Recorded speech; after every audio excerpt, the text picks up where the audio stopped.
Just outside of Daytona Beach lies the new Smyrna Speedway, a short track just ready for you to come ahead and watch the great race in action. The Battle of the Beach and NASCAR Night in America is live now. Well, let's talk about it before we go ahead and drop the green flag. The Battle of the Beach originally was a concept where the all-star drivers of NASCAR's top series and the grassroots feeder series would come together for a showdown on the backstretch of the world's center of racing. Well, in 2011, it had its last race. It ranged from 2003 up until the start of the 2011 season. Around 2012, they got rid of it, and as you all know, in 2016 with Daytona Rising, the backstretch grandstands became no more. Well, tonight, as part of Speed Weeks, heading into the Darrington Woodworking 4 to 500, NASCAR Night in America is bringing back that prestigious event at a track just 10 minutes south of Daytona International Speedway. The new Smyrna Speedway is one of the greatest short tracks in the lower 48. We bring back the iconic Gen-4 Arca car.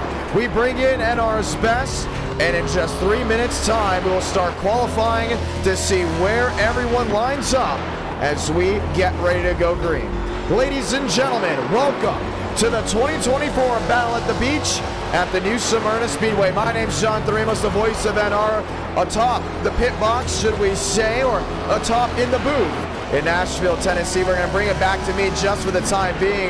This is a one-race deal tonight. It's another community event in NASCAR Night in America to gear up for the Darrington Woodworking 4 to 500. Let's talk strategy.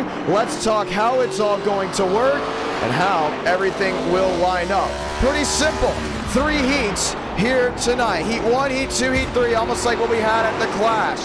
Top 9 in each heat advance to the main event. This will be a day into night style community event as a part of Speed Weeks leading into the Darrington Woodworking 4 to 500.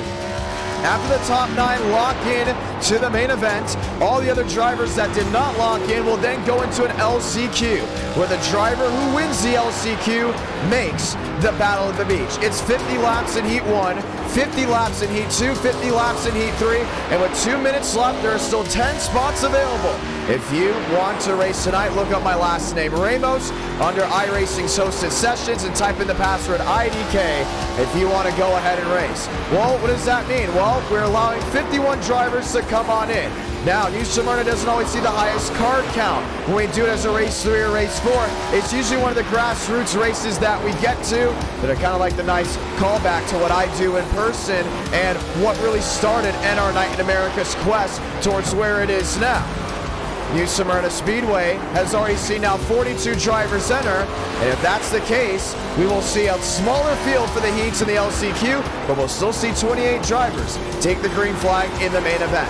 If we do have that 51 driver entry list, well, pretty simple. It'll be 17 drivers per heat, and in the main event, we will see still 28 drivers take the green flag, as 24 will go to the LCQ, where only 1 will advance. We'll start the heats in the day. The LCQ will work its way towards sunset, and we drop the green flag. The lights should be shining bright for the new Smyrna Speedway.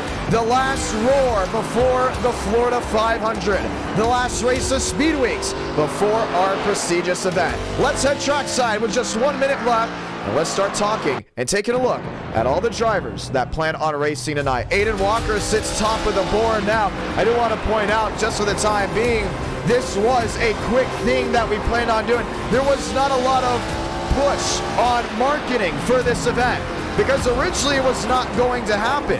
And then all of a sudden, I realized around Monday, hey, production for the 4 to 500 is way ahead of schedule. We might be able to sneak in a community event, and that's exactly where we sit right now. River Page on pit road. We look at him. He sits there. Kevin Champagne, another one. Jason Beckman, Kendall Carpenter. You know their names. Ty Leclerc is back and ready for the great race in action. Then I thought to myself, wait a minute, the Battle at the Beach, we can't use the overlays that we have for NASCAR Night because they've already been revamped, reimagined for the Darrington Woodworking 4 to 500. So let's go back to the ESPN 2007 overlays for our late night Tuesday night thunder community event. The new Smyrna Speedway, long straights, tight corners. A lot of these drivers have been talking about it is hard to get back to the gas, and you got to be very consistent coming down off corner exit. Well, here's the deal. Shot clock comes to 0, and we are looking at well over 40 drivers entering for this event. You have 5 minutes if you still want to go ahead and join on in, with just 9 spots available, but we will see 3 heats nonetheless. James Thurston, Gavin Austin, some that are alike. Josh Kenyon, Riker Byram, lined in, ready to go racing. And why are we doing this once again?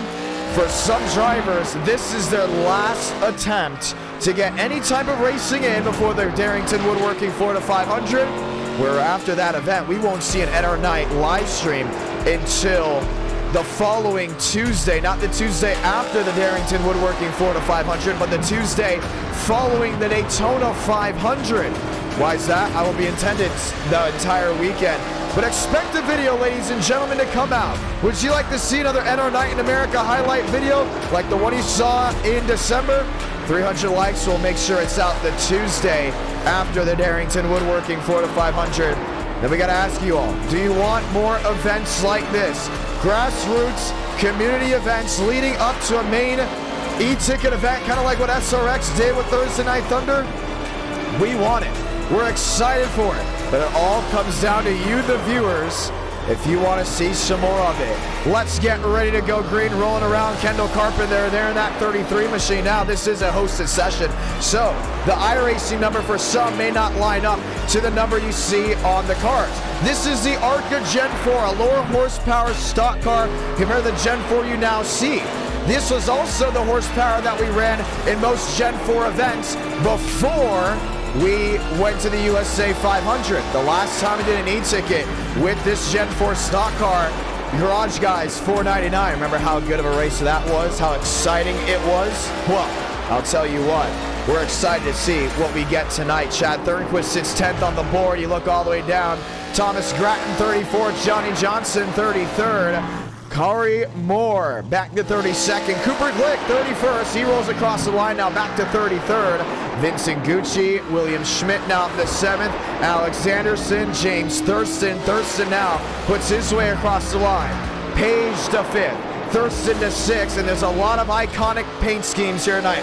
Look at the thumbnail. What is interesting about that?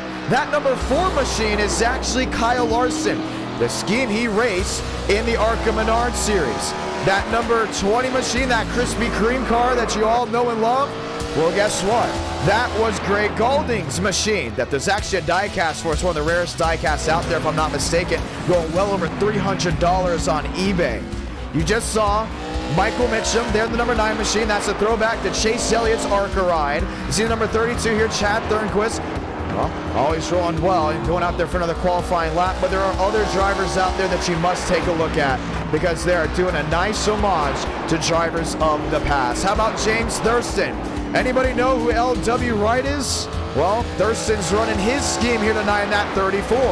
He crosses the line with just a minute and change remaining, sitting 9th on the board. Most likely will go in heat number 3. But James Thurston looks to go ahead and bring that machine to victory lane. And we continue to look around. Continue to look, monitor. How about Joseph Armstrong? Anybody know who Stefanik is? The Hall of Famer, Mike Stefanik? Well, he made the Battle at the Beach what it is known for today as a prestigious short track event that led into Speed Weeks. It was amazing. Stefanik got in a huge argument, and I'll never forget that great interview. That's what also introduced me to short track racing in a way, thinking, wow, who is Mike Stefanik, and why is he so angry? Well, Joe is paying homage. We all know Joe can be a little bit of a hothead.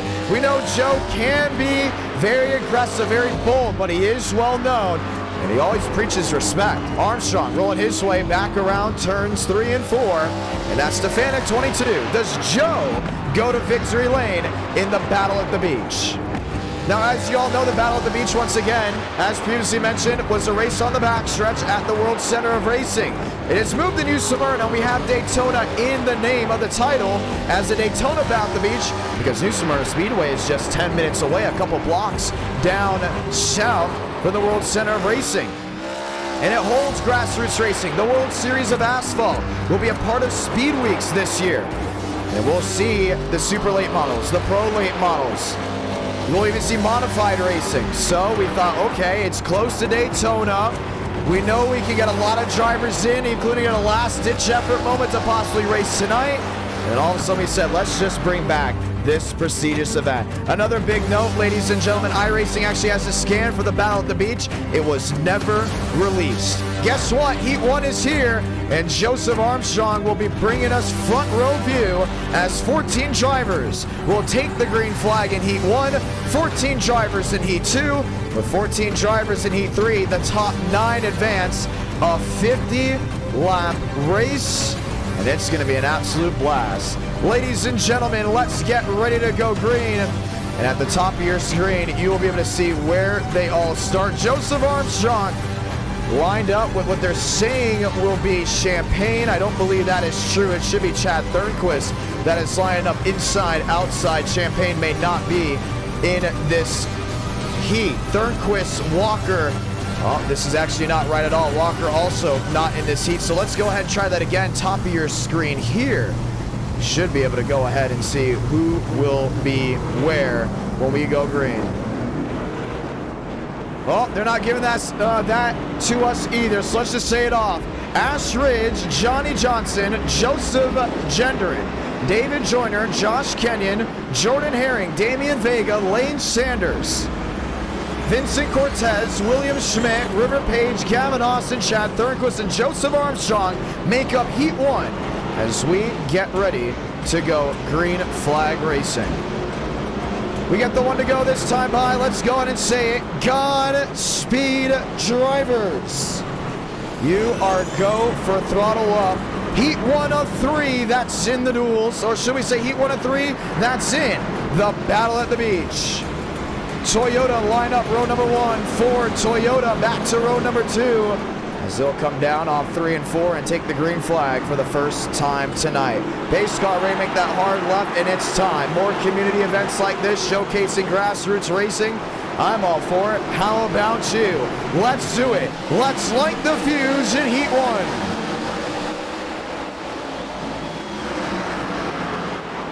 Joe slots in line. Chad Thornquist all over that rear end of the Toyota. So far, it's 2x2 with that third position. But the real question is, what's the battle up front looking like? Thornquist wanted that inside lane. I don't think he's going to get it as Joe leads lap number 1. Schmidt to the bottom. Gavin Austin on the outside. Austin battling for that third, fourth position.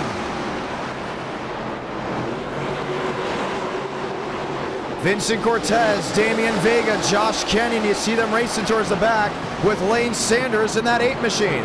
Now remember the top 9 advance, keep that in mind. Everyone outside the top 9 will be forced to go to the LCQ where it's looking like it's going to be around 18 to 20 drivers going for just one spot. That's it. One position will make the difference if you make the Battle at the Beach or not.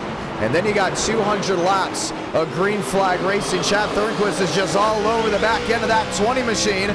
Joe holding a tight wheel back to 3 and 4. You're watching the Daytona Battle at the Beach live from the new Smyrna Speedway on the IDK Player YouTube channel. Well, may have been a spin in the rear.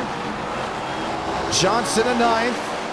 Gendron, Herring, Josh Kenyon all get a battery fired, and there's the damage on the nose of David Joyner. It happened so far back there, they still got it battery fired, so they're going to keep it green. But it's definitely going to separate Lane Sanders, who's there in 8th, who would have been in the go or go home spot possibly from Johnny Johnson, who's now battling Ridge. This will be the transfer position between these two machines. Armstrong, hard off corner exit, 44 laps to go. And why are we doing this once again? See this as the roar before the Florida 500. The Darrington Woodworking Florida 500, ladies and gentlemen, will be live at 8 Eastern, 7 Central this Friday, just 3 days away. Before we drop the hammer, the Iceberg and I will be up in the booth for that race. Man, is it going to be a blast. River Page sits in 3rd. William Schmidt sits in 4th. You see Page coming into view just now. He's got company from William Schmidt, who's just Itching to look for a way around. Schmidt's happy where he is in that 4th position. The last 4 laps, he stayed about consistent for the driver, the number 08. He sits behind 3rd, still no change. Gavin Austin back there in 5th, and you see the lap times where they differentiate from the leader. That's a lot of time, not a lot of movement, but if you look up front, Chad Thornquist has been stuck in that tailpin the last 8, maybe 9 or so laps. Hasn't allowed Joe to get away, but also hasn't been able to go out there and just push himself into position. He rides nose to tail. Joyner 12 seconds off the pace. Herring still looking for a way through on his own. What's great about this? Strategy, consistency. The track's gonna change. Long green flag runs, and most of these guys in the top 9 are thinking, hey, I'm in. I love what I'm seeing right here. Let's not have a caution. Let's get this heat done. Let's get through heat 2 and 3. We calm down as we see Wheel Wheel now. Thornquist to the bottom. Joe on the outside. Toyota's going at it off 2. Nice drive off of that 22 machine. And River Page is now stuck in his prey there, the Chad Thornquist Toyota. Coming off 38 laps to go. And here's the best part about it for the viewers watching back at home. Always this debate. Should we do more day races? Should we do more night races? The heats will be in the day. You can already see the sun going behind the clouds as the track temperature now starts changing up. Heat 2 will also be in the day. Heat 3 will also be in the day. How about Heat 4, which there is not? It would be an LCQ. That will be around sunset. And we'll be taking the green flag, hopefully with an orange, maybe pinkish sky. And the Battle of the Beach will work into the nighttime like it originally was from 2003 to 2011. 36 laps to go. You also got to look at the heats in a way as if you were saying, okay, these are the drivers that are going to be tough for this event. We've gone green all the way through. You just saw Chad Thornquist try to knock the rear bumper there off the Toyota. But you look at Joe, okay, he's led a lot of laps. Thornquist is stuck right with them. If they get through this heat without a problem, they're going to be the big competitors in the main event. And you can really look at the top 3, in my opinion, here and say, River Page has got race-winning pace, Thornquist has got race-winning pace, and Joe has always been strong here at the new Smyrna Speedway. Right now, you see this great fight off corner exit, but Chad just can't get that bottom to work. Working 34 laps to go. Joe, one of the strong drivers on the outside. Let's look at the transfer positions. Here's Ash Ridge. Here's Lane Sanders losing a lot of speed. Johnny Johnson, Jordan Herring, Gendron, Josh Kenyon, and David Joyner, who is now 14 seconds back. Now Josh has got the pace to make it into the event. The problem is already he's gotten hit with one heck of a curveball, and he's just stuck in traffic consistently. We look at Lane Sanders. He's been losing a lot of time. He's already lost pace there to Damian Vega. And Ridge is right there. This race goes green. I think Sanders may be in some big, big trouble. Page to the bottom of Thornquist. Pulls alongside that 32. He's seen lane 2 get the power drive off, at least here in the daytime, but Page can just stick right with them. Heck of a virtual crowd we hear supporting grassroots racing back at home and watching in VR headsets. That's right, we've had viewers join into NR Night in America on their VR headsets. They would pick a spot in the grandstands and they'll just watch the race and listen to the action live on YouTube. Innovation, it's here. Here's the battle for second. Page on the outside works his way around Thornquist and will slot himself into the catbird position. For a lot of you viewers back at home, I heard New Smyrna Speedway would be your home track. About 6, 7, 8 of you have been asking for a community event here. Well, guess what? It has arrived, and we love to do this for more e-ticket events in the future. We're looking at a lot of different tracks where there's grassroots racing on iRacing within that area. Oh, this is a success. You can expect us to continue to do community events as a roar before the main event. And I'm telling you right now, the racing has already shown to be exciting.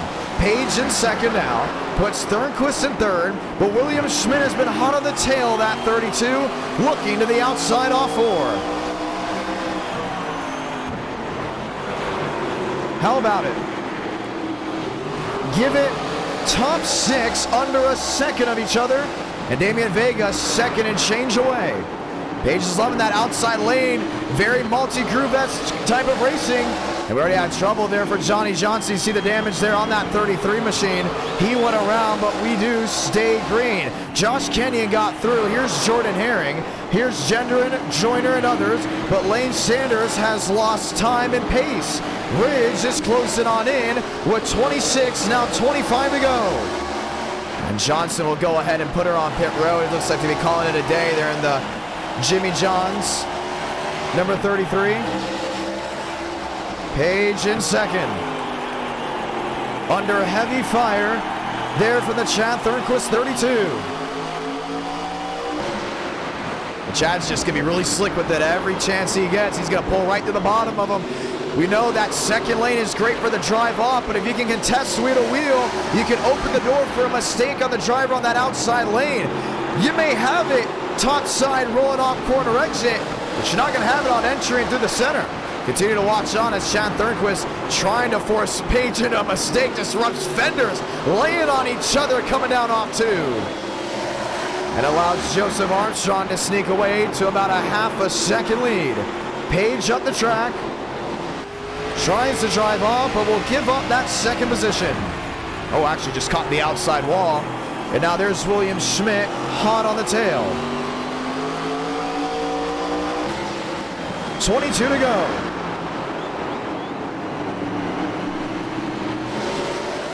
Chad Thornquist, he hasn't been as low as third in this heat. Lines up in the Toyota. And a stout move coming down off corner exit. And he's quick. He's got the speed. He's got the aggression. He's got the adrenaline, and that's what you love to see out of a driver that's currently running up front. But what will it mean when it matters the most to win the heat? Page to the outside. Schmidt to the bottom. The battle for third. Cortez, Gavin Austin. Cortez running wide. Austin at the bottom. Page slamming the rear. And navigate this lap traffic. Joseph Gendron going a lap down.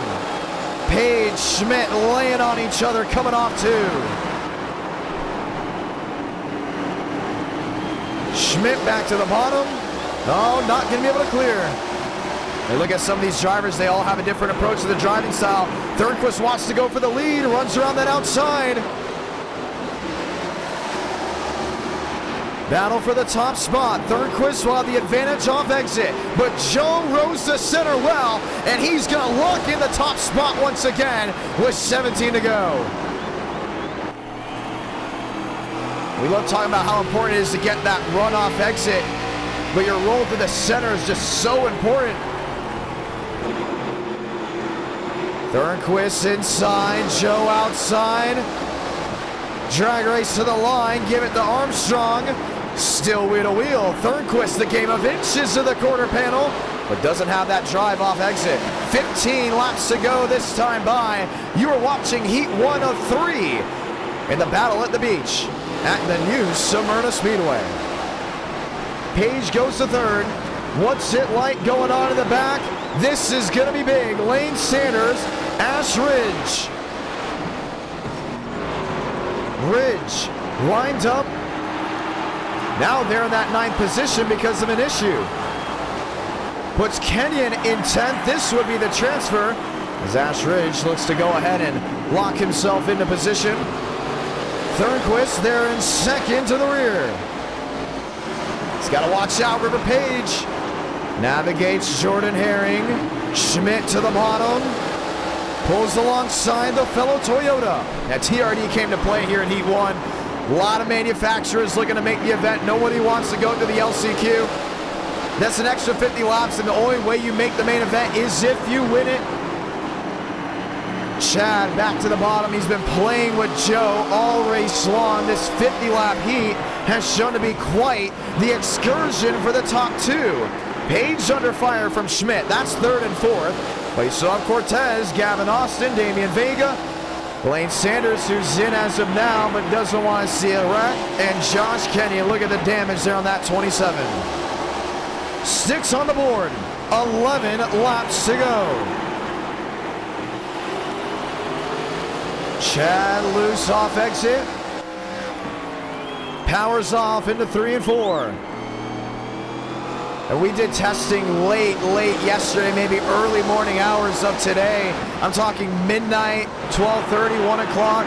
And all the drivers said the car doesn't rotate. And I said, give it 30 more minutes. And all of a sudden they said, okay, it rotates. You just have to be patient with it. And I thought, patience, a term you don't really see a lot out of veteran drivers, but patience nonetheless may get you to victory lane, and that's why we have the great racing we have here. Thornquist has been stalking Joe all race long. Now with 9 laps to go, he's going to have an opportunity to really make a difference. Kenyon, they're in 10th. Here's the battle for 9th. Both these drivers would lock in. Kenyon will neither need a caution or for Ridge and Sanders to go at it. I think Chad may go ahead and set the tone here. Joe's gotten bumped out of the way before for a win. I'd hate to see it in Heat 1. I don't think anybody truly wants to see it in Heat 1, but if you're a viewer and you want to see some drama and action, a bump and run in Heat 1 can make the difference on what goes on in the feature event. Thornquist to the inside of Joe. Man, you can see just that 32 wanting to power off. 6 to go. Spin from Machines. Way in the rear, that was Ash Ridge, who's now on pit road with an incident. The caution will wave. Johnny Johnson, one of those guys involved.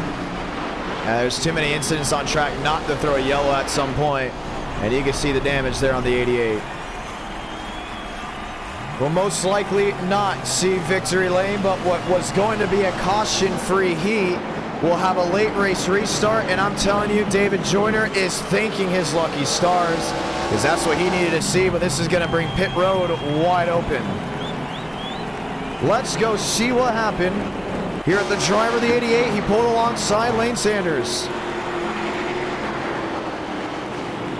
Oh, Lane just took him into the outside wall, man. What a hit. Wow. I think they're racing like this consistently, but they're both in. The top 9 are in.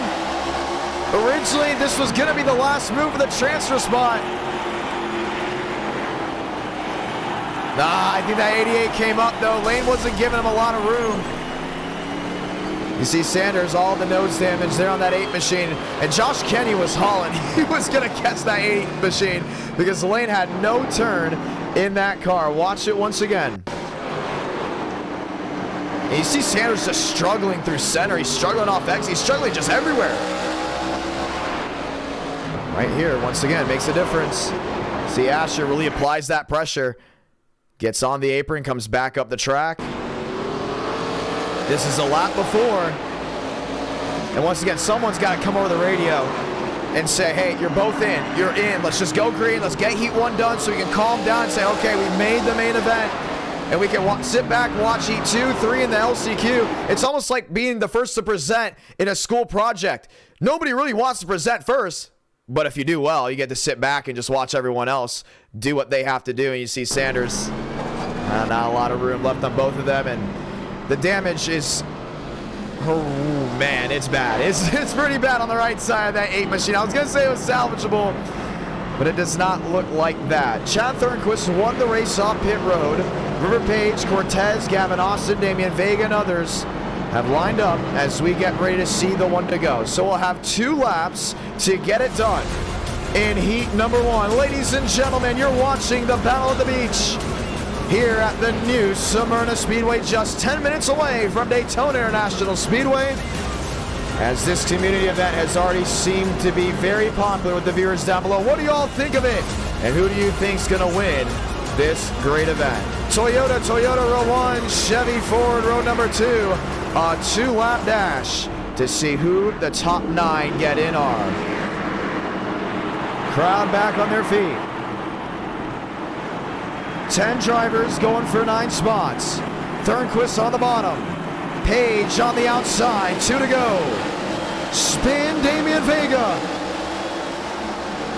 Off the nose of Jordan Herring. There's a restart issue. They got it back refired. Page in second. Joe to the inside. Lined up now with Cortez. Salablanca. 1 to go in Heat 1. Page pressure to the bottom. Joe wheel to wheel. Now he's got the 4 tires versus everyone else's 2. This is a great strategy call. I don't think it's going to work. Oh, maybe it will. The bump and run. Drag race to the start-finish line. Chad Thornquist wins Heat 1 as Joseph Armstrong made up the deficit. Jordan Herring will be the last transfer spot. And Damian Vega will be forced into the LCQ. Wow. And I love the call. You know what? I do love the call because now that I mention it, it's Heat 1, right? It's Heat 1. You got to see what will work for the main event. And for Joseph Armstrong, he now knows what he has to do. Everyone else took 2. He saw it as an opportunity to experiment.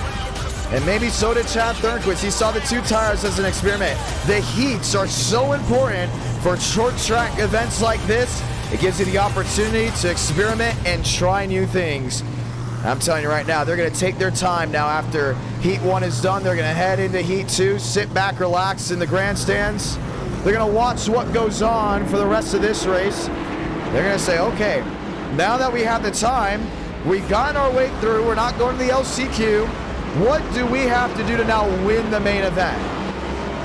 It's a big experiment, and it was a great finish. Here are the drivers in Heat number 2. Kevin Champagne, Mike Mitchum. Thurston Anderson, Tobias Matheson, James Bomar, Danny Switzer, Bryce Thomas, Riker Byram, Cooper Nash, Daniel Murphy, Casey Bristow, Thomas Grant, and Gary Turner with an issue, mechanical issue, still on pit road. 1 down, 2 heats to go with the LCQ as we get ready to go green. Chevy, Dodge, row number 1. Chevrolet locked out in row number 2. Mike Mitchum, time to shine in your heat before the main event. But man, I don't know if anyone has what it takes to stop Kevin Champagne. One underdog rise up. Let's find out. Light him up in Heat 2.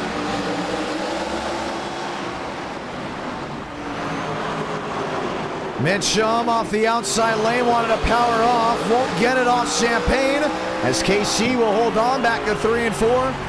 He's poised to lead lap number 1. You see Mitchum really strong to the center, but don't leave out James Thurston, riding now in that 4th position. To the outside of Anderson, but Anderson will keep it squeezed on that inside lane. Bomar, Matheson, they're wheel to wheel as well. That's the 6 machine of Switzer trying to make his way through. Matheson to the outside. This is his home track. Matter of fact, Tobias Matheson actually races at the new Smyrna Speedway. He races on the small flat track located off 1 and 2. Hey, maybe one day we'll talk about Tobias Matheson being a Truck Series, Xfinity Series, or Cup Series driver in the near future. Well, never say never, because a lot can happen in the next 5, 10, maybe 15 years. Kevin Champagne leads about 2, maybe 3 tenths over Mike Mitchum. But how about Alex Anderson? He raced the 2.4, but before that he raced at Watkins Glen with the Super Formulas. Didn't make a lot of friends. Matter of fact, made a lot of enemies. But before that, he hasn't raced an NR Night in America from, I want to say, maybe 2021. Well, an opportunity to make the main show and continue his reign on the popularity side. James Thurston, you all know exactly who he is. Has him in as low as 4th. Really consistent. Once again, driving the LW Wright number 34 machine. It's going to be exciting to see if Thurston can go ahead and make the main event. Right now, the odds are in his favor with 45 laps to go. But man, I'm telling you, if he can win an e-ticket event, it's going to be great. He's the most winningest driver in NR Night in America. The 4 to 500, he's been strong in testing. He's been consistent in FP1, 2, 3. I think James Thurston has what it takes to possibly win his first e-ticket event. But man, he's got 42 other drivers that'd like to take it away. Here's James Bomar, another driver that is in the Darrington Woodworking 4 to 500. He'll be racing this Friday night at 8 Eastern, 7 Central. Well, here he's driving the 20. for the event, he will not be driving the number 20. But we're excited to see what Bomar can go ahead and do. Stout driver, the internet can stay his way. I think PBR is going to be really working together. They've been having meetings all week long on how they're going to work together and make sure they're up front when it matters the most before that last dogfight. Keep an eye on Bomar. Tobias Matheson, just mentioned him. He's up to 6th, rolling around. Bryce Thomas back to 7th. Riker Byram here in 8th. He is also in the Darrington Woodworking 4-500. He will be driving that number 98 machine. It will not be a Dodge, but he is a Whataburger driver located in West Texas. Yeah, if you want to root for a blue-collar driver, Riker Byram is him. He's about, I want to say, 22, 23 years old. He sounds like he's 40, and it's awesome. I'm telling you, he's one of the nicest dudes you'll ever meet in the Discord. If you want to join the Discord, link to that is in the description below. And just an all-around great put-together guy. Well, right now he's in 8th. He's around that transfer bubble. There's Danny Switzer, who's made a couple NR Night in America starts. But right now he's in an area where he's in. Would like to make up one more spot just as a cushion. First one out. Here's Cooper Nash. Oh, pushing the bind. Casey Bristow, Connor Murphy. Maybe agreeing to disagree. They got really aggressive coming off corner exit. Cooper Nash knowing, hey, tires may be the way in. I just need one more spot. You saw what happened the long green flag run in that first heat. If you can maintain tires here, and this is going to be a long green flag type of night, you may be in a good place. Switzer could be tearing those tires up. You see how much he's just shaking off corner exit.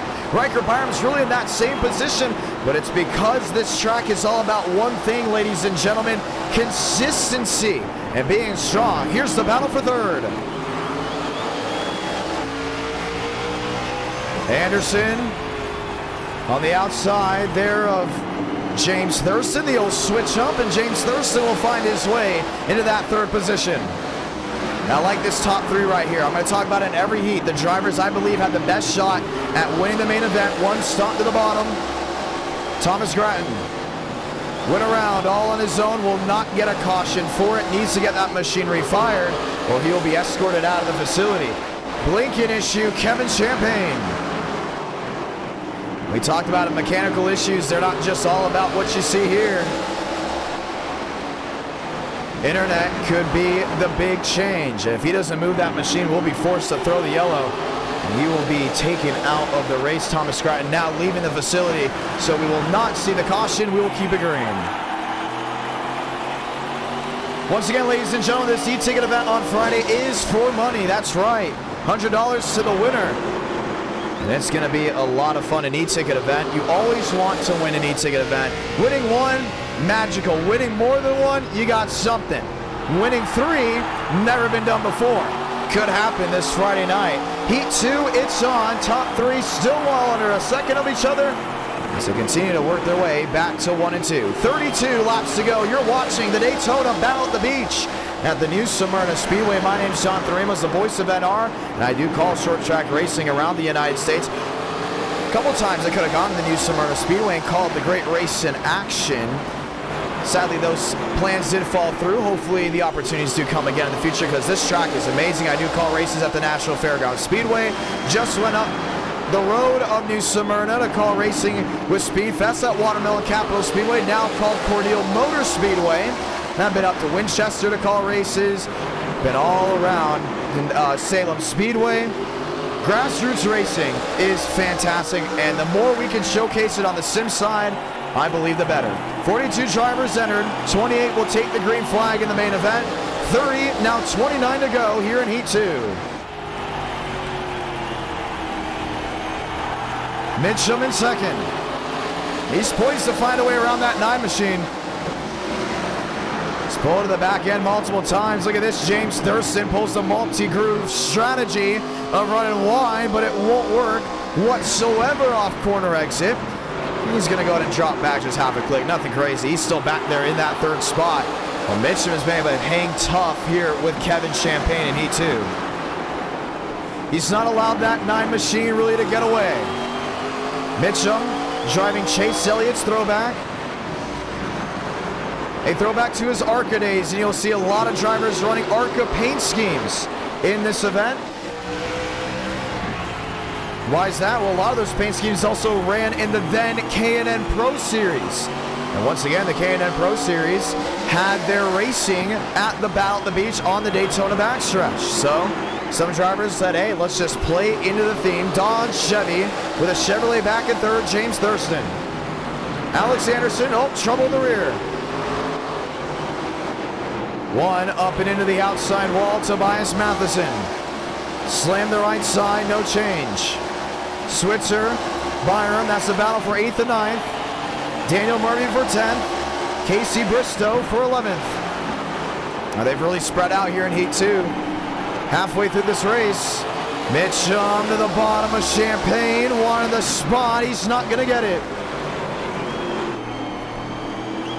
He's all over him, he just wants to find a way through. He'd love to win a heat, and winning a heat is so important, not just on where you'll start in the main event, but for motivation.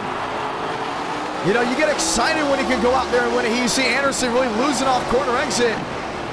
And saving tires, I don't think, was in the game plan for some of these machines. Mitchum couldn't get that drive off, and James Thurston in the LW right, 34, ready to pounce. Runs wide of 3, feathers it down off 4. Now take a ride here with James Thurston just for the time being. They're clocking 120 to turn 1. These are on-worn tires.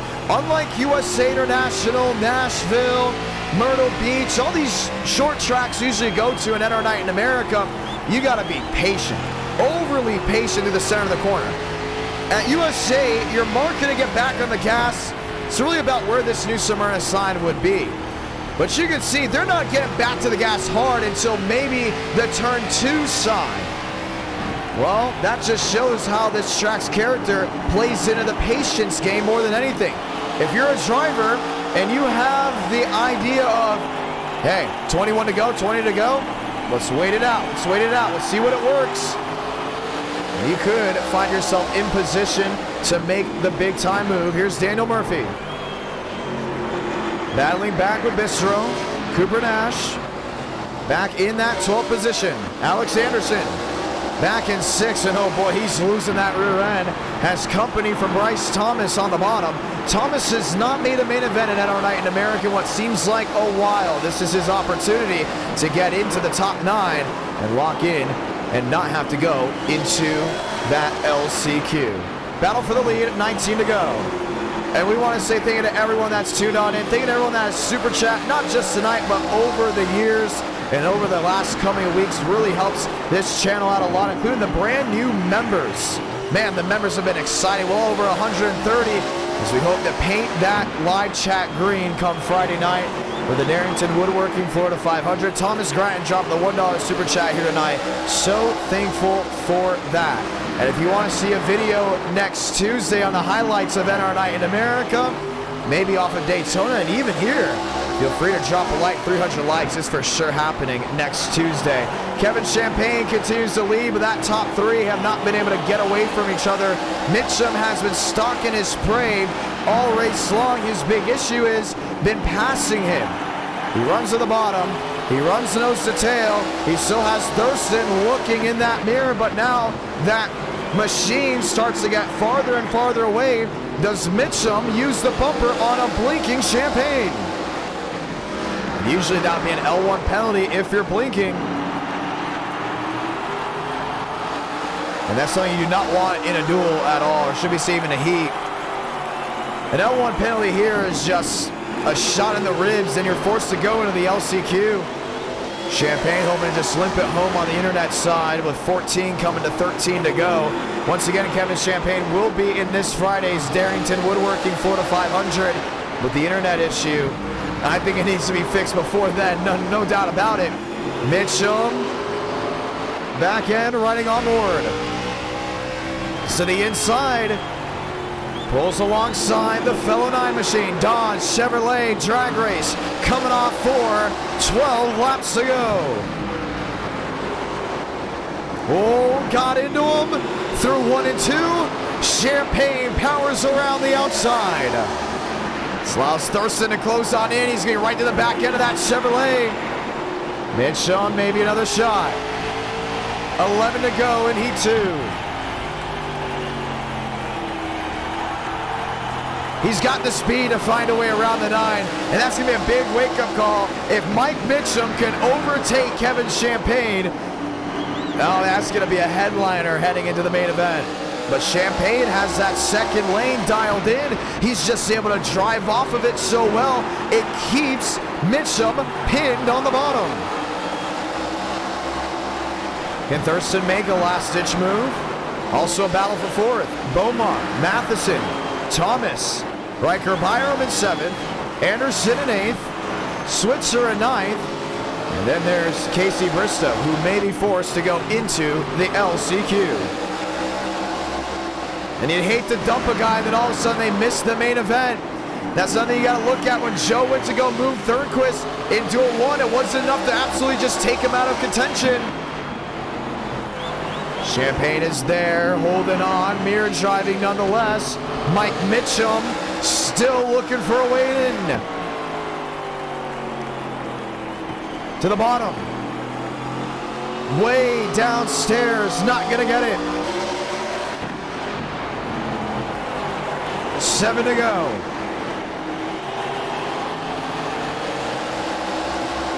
Mitchum, one of the younger drivers in NR Night in America, has made a couple e-ticket appearances recently from the USA 500 and the Giant Smart California 500. Currently riding in that second position. Continue to look to the bottom. His big goal right now is the inside lane, but I think Thurston, he's going to continue to see that. If he gets to that rear of the Chevrolet, he's going to look to the outside. You only have 5 laps to go in Heat 2. This is going to be possibly a caution-free heat. And every spot, that's an extra row and some change depending on how they shuffle it. Cooper Nash now in 12th. Switzer there in 8th. Alex Anderson in 9th. Casey Bristow back to 10th. Anderson has been struggling all race long. Nash 1 lap down, it looks like. Make it 3, 4. Coming to 3 to go this time by for Kevin Champagne.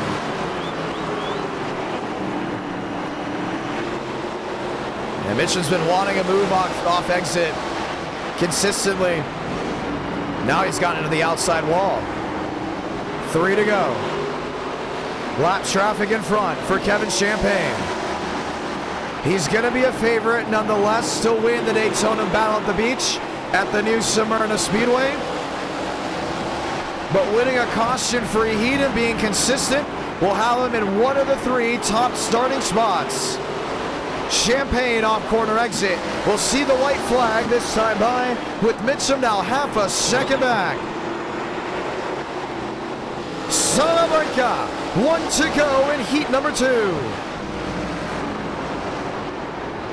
Mitchum in second, dials it to the bottom, won't get the drive off. It's all Kevin Champagne working his way through 3 and 4. Dodge will have a shot in this main event. Kevin Champagne wins Heat 2 of the Battle of the Beach.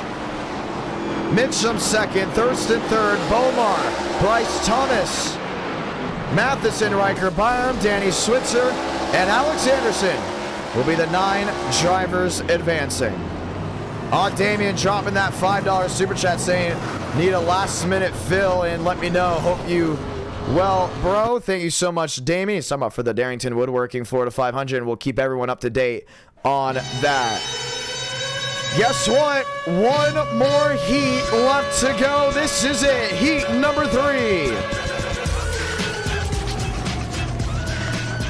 14 drivers looking to dial it all in.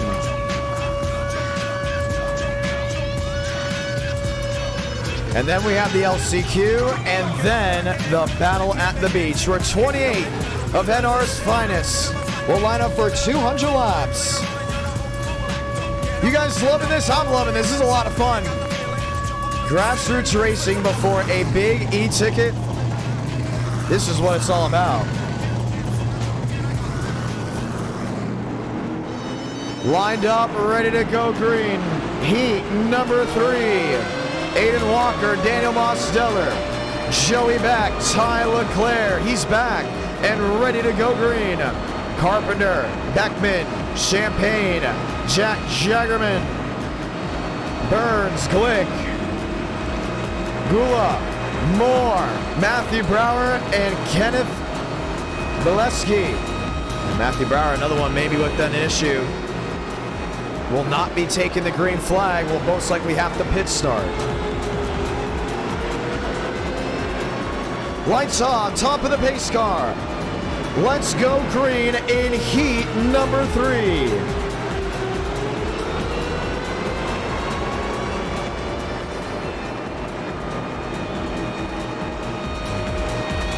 Will Daniel Mosteller prove to be a favorite? Or will Aiden Walker shut him down? Light him up in heat 3 of the Daytona Battle of the Beach. Back in third on the bottom, Leclerc on the outside, losing time. Kendall Carpenter looks to swipe on through. It's a minefield of machines from about 5th on back. Mosteller with the move, won't get it done. It's all Aiden Walker, top of the board. Oh, Mosteller gets into Walker, and they're stacking him up in turn 2. The big one in heat 3, strikes just 2 laps in. Carpenter, Beckman, Champagne. And I was just thinking, we haven't seen a big wreck in a heat at all tonight. And this will shuffle the deck immensely.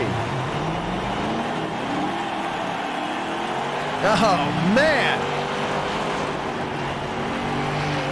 You cannot be serious. All etiquette, all green, all fluent. Until it wasn't. Sun setting, track's really gripping up. A lot of these guys are closer together than they were in heat 1 and 2. And the caution will wave right away. Look at that mess. Let's watch back.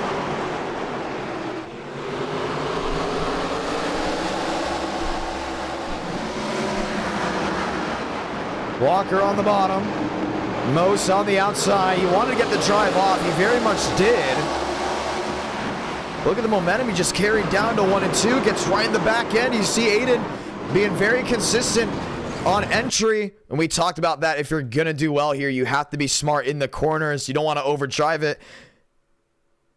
You see Mose gets that drive in. Joey Beck's pressuring from behind. It's almost like Walker stalled out. Watch that 93 again. Watch that rear end. He lost the rear. I think he got loose around the middle of 1 and 2, and Demos was just carrying so much more speed. There was nowhere to go, and this just became a track blocker. Jason Beckman up into the outside wall. Will not be in the Darrington Woodworking Florida 500. Wanted to possibly win the battle at the beach. Justin Champagne involved. And this will shuffle everything out. Here's Kenneth Bileski. Lined in. Well, what does this mean? Well, we got lights off. Here's Aiden Walker. He went 1 lap down, was on pit road. We'll get the lap back. Justin Champagne, Mosteller will now be on the dead end of the stick, trying to make the show. Joey back. Jack Jagerman. Spencer Burns. Peter Guella. Lined up, ready to go back green. Heat 1 and 2 were textbook. You never knew what you're going to see in heat 3. We're back under green. Back fires off, I think, early before the box. We're going to see if they reviewed. I'm not sure how the admins are holding this one tonight. Here's the wheel-to-wheel for second. Jagerman on the outside. Burns on the bomb. Just lays it on the Ford. And the battle for second continues. But Jagerman will lock it in. Guerra sits in that 4th position. Lines up there with Burns. And Joey Beck starts blinking and losing time. Jagerman, a shot with 42 to go. What's going to shuffle up? Definitely looking at the last transfer spot. Corey Moore. That's him now. Mosteller would be in as well. This is a big battle. Tyler Clare, Cooper Glick. Glick in 5th. Looking to the inside. How about the battle for the lead? Oh, a slide. Jagerman back in front of the field, and the caution will wave again.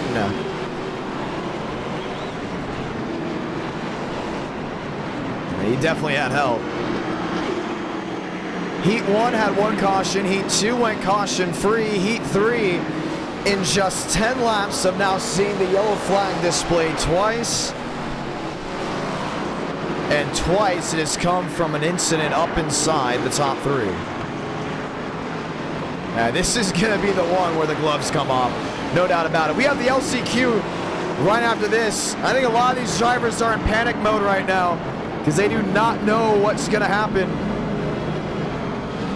Let's go see what happened.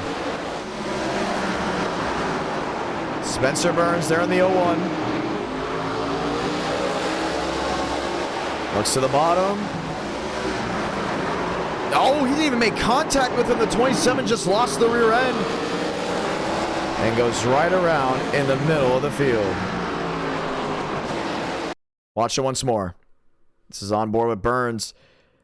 You can see from this view, clearly no contact. That wasn't net code or anything. It was just the 27 going right around.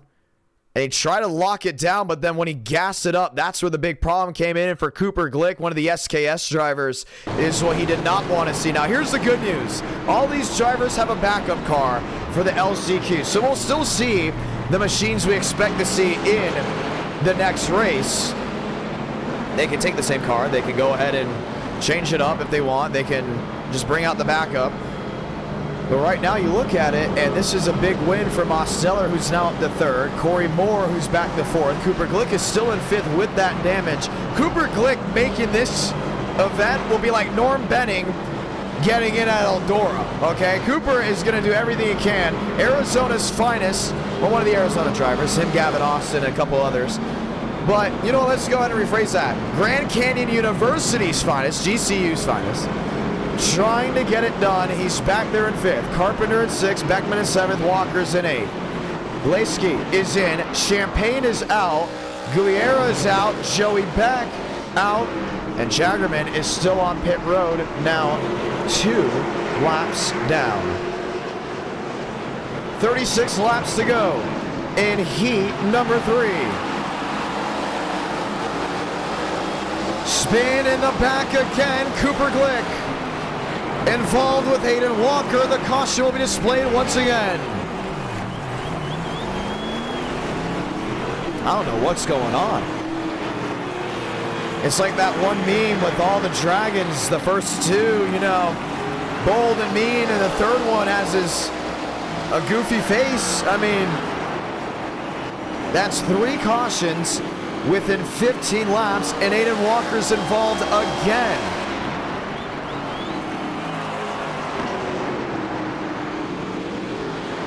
Wow. Let's watch back. Happened on the restart. And a penalty. We've been avoiding penalties all night, but a penalty nonetheless will be out for what happened here. Watch more in the 0-2. Just lifted up by Carpenter. And Kendall Carpenter will be seeing an L1 penalty. That 33.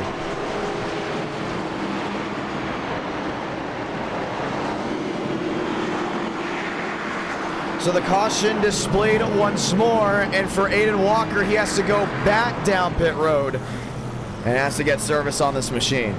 And this is the race of battle. And the first 2, we were all like, man, this is awesome. We got to do this every year. I'm loving the heat style. You know, putting these guys in at heat 3, I really worried. I was like, we haven't seen a lot of rubbing. We haven't seen a lot of thumping for position. You know, I think these guys made up for it. Well, if you came tonight for Rex, once again, you have it here. As Damien will drop down the $5 super chat saying another 5 for John after this split. Yeah, it's the split that makes the difference. And then all the drivers that don't make it forced in the LCQ for another 50 laps. And then we have the 200 lap feature, the battle at the beach. I love this. I love what we're doing. Would you guys like to see more battle at the beach style races in the future? Once again, saying if we do a Charlotte race, we can go to North Wilkesboro. We could go to Hickory. If we do a Darlington e-ticket, we can go to Myrtle Beach. If we do a Bristol e-ticket, we go to the National Fairgrounds Speedway. Talladega can also see the National Fairgrounds Speedway. Same with Atlanta. If we go north to Michigan again, Slinger right there. Go ahead and do Slinger. We go out west for another e-ticket. Kern County. Indianapolis. We all know Winchester's coming. Winchester's one of the most grueling racetracks in America. If we can go to Winchester for a Battle of Indiana, oh man, it would be exciting. Yes, it would. We'll have 30 laps to go in this heat. Tyler Leclerc on the outside, and I don't think there's now a single machine out here without some type of damage. Shout out to the members in the chat below. Ford Chevrolet, 30 to go in heat 3. Justin at the bottom, 3 wide. Kendall Carpenter already sneaking his way through. Aiden Walker trying to go ahead and make quick work of the machines behind as it's wheel to wheel for the top spot. Leclerc on the outside of Burns, who loses it off exit, but keeps the car pointed in the right direction and can still fight for the lead. That's got to be one of the scariest things as a driver. You're looking at the inside wall, you get it back going, and you still got a machine on the outside. Mose there in third. Push has come to shove for the lead. Tyler Leclerc, top of the board.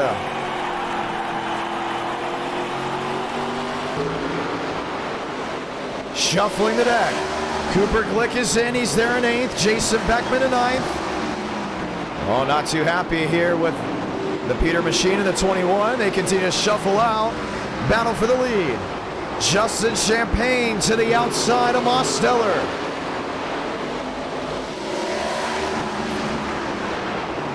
Justin, he's raced here before in NR Night in America.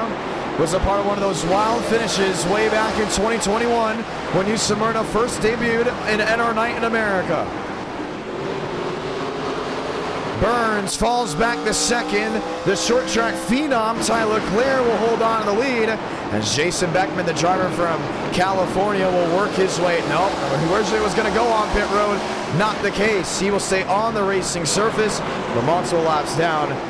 Should we say as of now, maybe just 1 lap down, but he most likely will be in the LCQ. Leski. Gula there in 10th.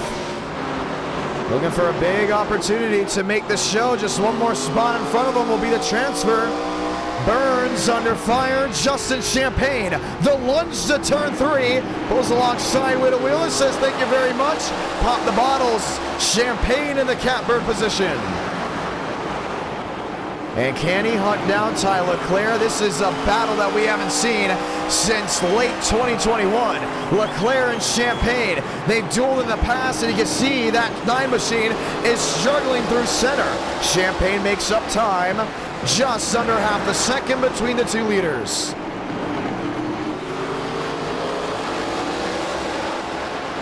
.22 to go. Burns, Mosteller, Aiden Walker. Walker looking at the bottom. He thought about it, but nearly got in that 01 machine. The New Jersey driver versus the driver from Connecticut. Battle for third. Burns thunders on the outside lane. Champagne, Leclerc. Justin closes in, 3 the difference. This battle in the third position is not done yet. Aiden Walker back there in that 5th position. Where does he want to run? Wheel to wheel, Burns on the outside. Oh, he's gotten away, but now it's Mosteller topside. That's going to lose that spot. Went from battling for 3rd and now loses a fast 4 position. Mosteller back to 5th, thinking, oh, let's just end this already and get into the main show. No more cautions. That's what that 9 machine does not want to see. That bright yellow flag coming out. Leclerc does not want to deal with this 38 machine. Too bad. He's got him all over that rear. It was a Champagne that went to victory lane in Heat 2. Will it be a Champagne going to victory lane in Heat 3? If he had the other brother come in, Mike Champagne, it could have been a Champagne sweep here at the Battle of the Beach. Walker to the inside of Burns. Champagne still thundering down off exit. 28 drivers will take the green flag in the main event. Justin inside, looking once more. Leclerc gives him the daylight. Smoking machine up in front. Oh, switch up, still no change. Battle for ninth. The last transfer spot. Gula, a lot of damage, losing time. Cooper Glick in eighth.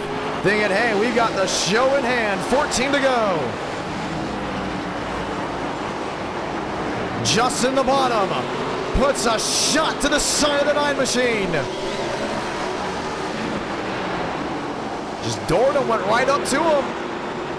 Push has come to shove, but it's going to give Justin Champagne the race lead. Leclerc switch back to the inside.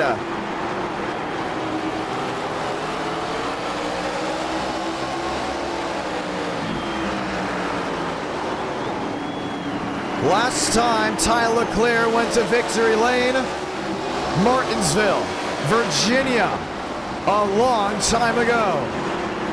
Justin's poised to just keep him down there. He's squeezing him at all costs. But Ty is trying to force him wide, runs that middle. Champagne, not a lot of breathing room off exit, but he gets to drive off. Sticks on the board. 11 to go in Heat 3.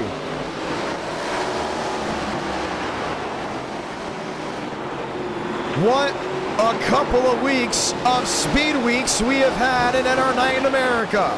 From the 2.4 to the clash at the Coliseum in the 1 hour of Road America. And now the Daytona Battle at the Beach. This is going to be the finish of Heat 3. Leclerc on the bottom, laying on Champagne. This crowd is back on their feet. They're loving it. Leclerc muscled out of the way, and Justin Champagne takes top of the board. Yeah, you can push as much as you want. At some point, someone's going to push a little bit harder, and you're going to be knocked down. And for Leclerc, that's exactly what he saw. He goes catbird. He's in the main event if this goes green all the way through. And I'm thinking right now, as a race car driver, you're thinking, bridesmaid, I don't want to be that. I want to go out there and win it. Leclerc is thinking, what can I do to get back to the rear end of Justin Champagne?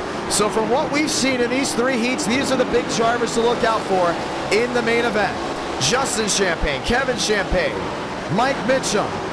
Daniel Mosteller has worked his way through the field. I think he's going to be one to be poised to get it done, but I don't think this is really going to be his night as an analyst. On the analyst side of things, should we say. You look at Joseph Armstrong, look at Chad Thornquist. I think those two are going to be really strong. I think Heat 1 was very, very strong. Trouble! One outside wall. Jason Beckman lifted up with the leaders coming through. Payback has happened to the high banks of 1 and 2. And the caution waves with 6 laps to go. Oh, and he's going to put him up and over. Peter Gula and Jason Beckman. It's still not over. Both these two will have to see each other in the LCQ. But for the Mighty Ducks, oh, he's still not done. For the Mighty Ducks 14, that will be the end. Well, it's short track racing. We're going to have tempers flaring. I was wondering when it was going to happen. And Cooper Glick decided to go ahead and hit him, and we still don't know why. Let's go see it. Just full throttled him up and into the outside wall.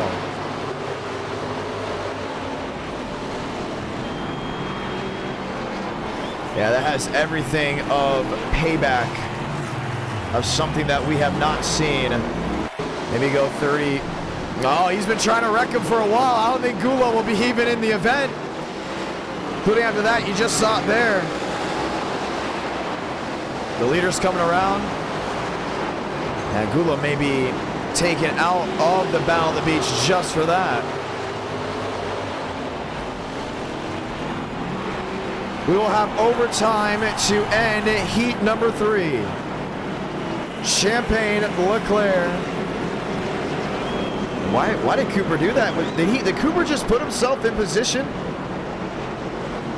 to stay in? Okay, yeah, he hit him. We don't know why Cooper went up there and hit him. But we will see the one to go this time by for heat 3 before the LCQ. Short track tempers on a short track Tuesday night. And then they usually used to call it Thursday Night Thunder. We're going to call it Tuesday Night Thunder as we get ready to cap off the racing.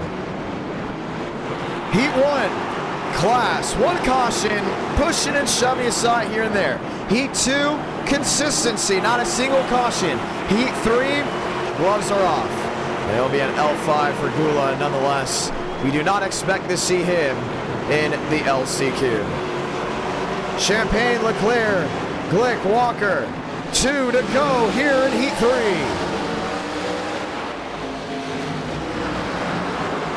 Burns to the back end of the 93. Leclerc to the outside. Can't find his way through.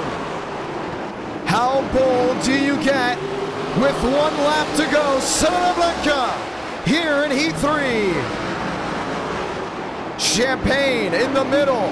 Walker to the bottom. A lot of daylight open. What's going to happen? The move to turn 3. Walker on the inside, lets it stick, and he's going to ride into victory lane. Hayden Walker, victorious in heat 3. Can't believe Justin just gave that up. And that will mean Cooper Glick is in the main show. Ladies and gentlemen, welcome to the LCQ. This is it. This is exactly what we have on the table before we go green. 15 drivers going for 1 spot. It's win and you're in. Everything else, well, happened for a reason.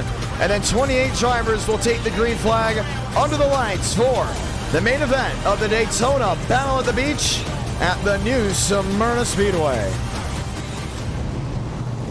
Damian Vega, Bristow, Moore, Joseph Gendron.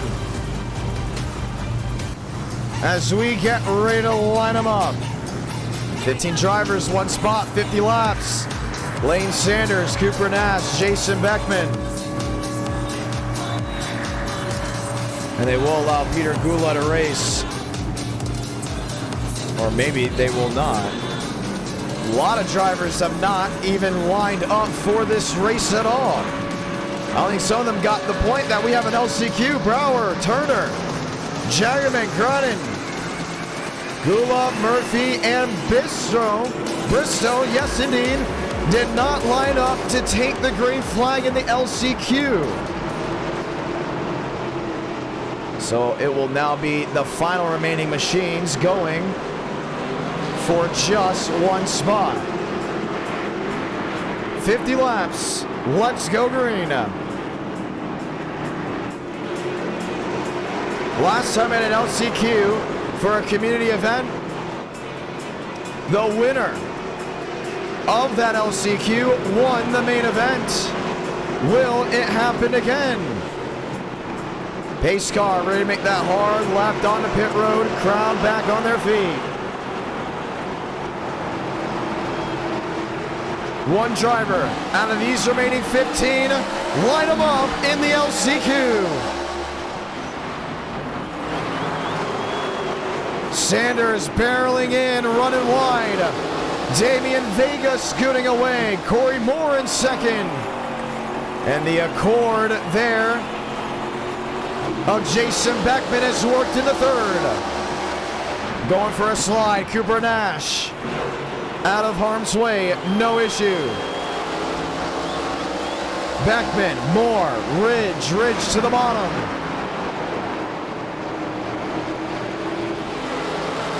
Beckman in second. We had 15 drivers that were supposed to take the green flag. And it looks like from how things are going, they did not get the notification that, hey, you have an LCQ. Ridge in 3rd, Moore in 4th. Lane Sanders back to 5th. 47 laps to go, and Damian Vega with a big lead over Jason Beckman. But I don't think it's over. We talked about before, tire wear will mean something. And means something in a hurry. Ridge all over the back end of the 14. Sanders, Moore, Gendron, Johnny Johnson. 46, 45 laps to go in the LCQ.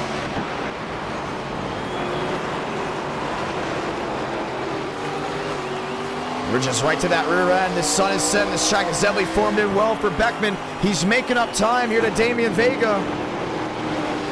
Vega has never won a race in NR Night in America. He has a dual win, if I'm not mistaken, but hasn't been able to find top of the board.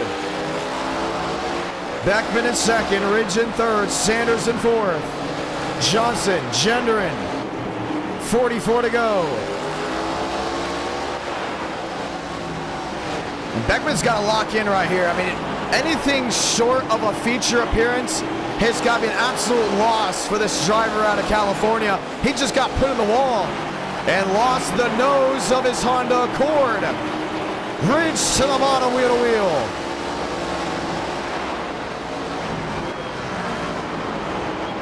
He's got to go out there and think, this is our best bet.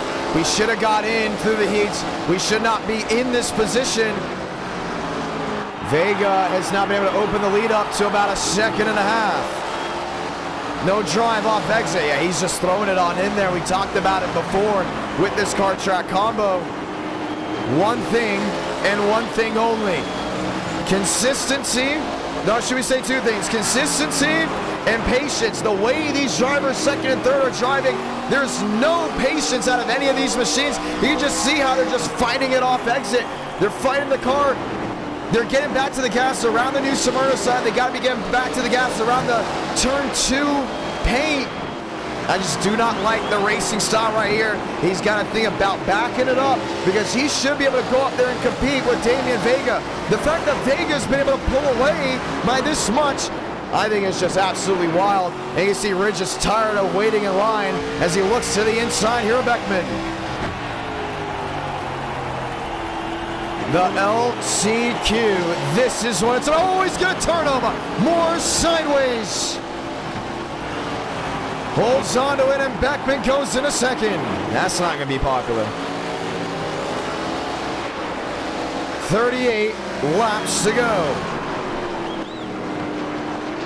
Vega, your leader. Beckman in 2nd, Ridge in 3rd, Sanders in 4th. Gendron struggling, Johnson struggling. The big thing you're looking at right here, look at all the heats that we just had, ladies and gentlemen. Heat 1, you saw who struggled and who was way out of the consistent range of everyone else. In Heat 2, same way. Heat 3, got the same exact idea. You sit here in the LCQ and you realize, they just were not able to make an adjustment. Damian Vega was up there consistently battling at one point. But now he has a 3-3 range over everyone else with 36 laps to go.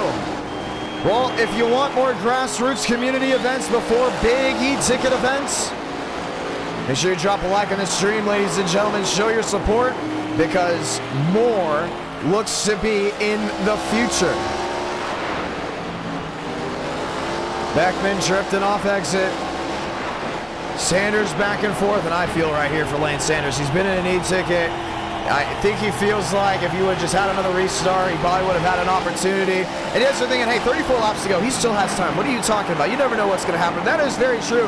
But what the lack of machines on this racetrack, it changes things up. It changes the opportunity for a caution. I've called races in person where, whoa, never mind. Look at this. Jason Beckman has closed into Damian Vega. Vega made a big mistake off 2, and Beckman has a shot at making it into the main event. I was going to say, I've called races with just 8 cars or trucks running, and once they get spread out like that, there's no guarantee of a restart at all. The racing is still great up front. You saw that nice battle. Look at Beckman, man. He's just all over the place. Puts her in the outside wall, gives Ash Ridge the opportunity to the bottom. Ridge in the second.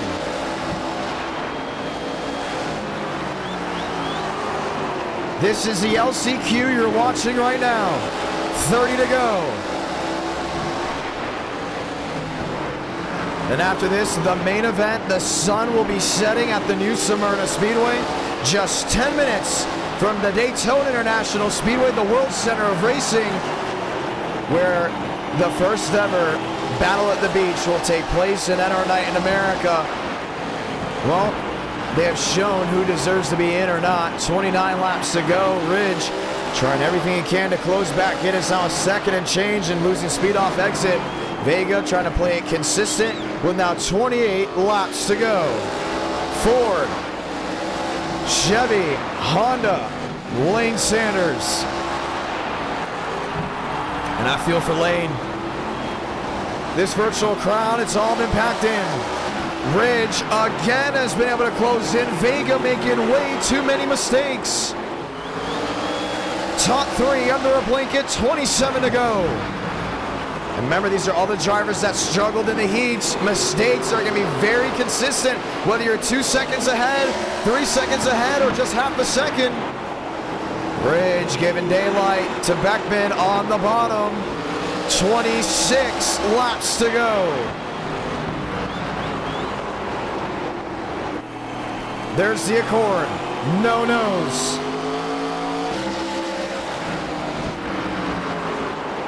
Vega has got to get it down off turn 2. That's been his struggle spot, not just in the heats, but in practice, in qualifying, and now in the LCQ. It's just that part of the track he's not been able to master. He does it again. It will lose the lead. Ash Ridge, top of the board. What is going on with that 6 machine off turn 2? Ash Ridge is in the main event. Beckman in second. All over the back end. I don't know if he's going to be able to get him down to the bottom here. But Beckman's been known for doing bold things in the past. First win in NR came at Talladega. That was due to laps running out. There was no overtime in that race. And now he drops back to third as Damian Vega works back in the second position. 22 to go. And you wonder why the LCQ is 50 laps. Opens the door for mistakes and tire wear. Who wants it the most? That's what it's coming down to.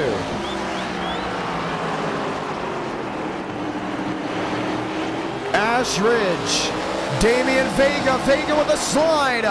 Does he save it? He does, but he once again throws away an opportunity and taking the lead right back.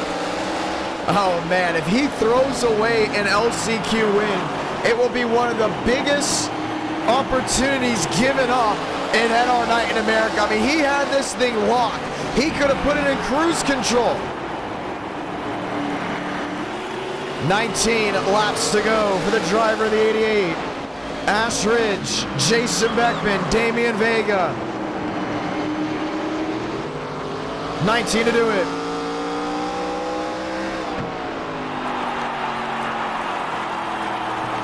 Vega to the outside. Vega to the inside. Crossover move here on Beckman.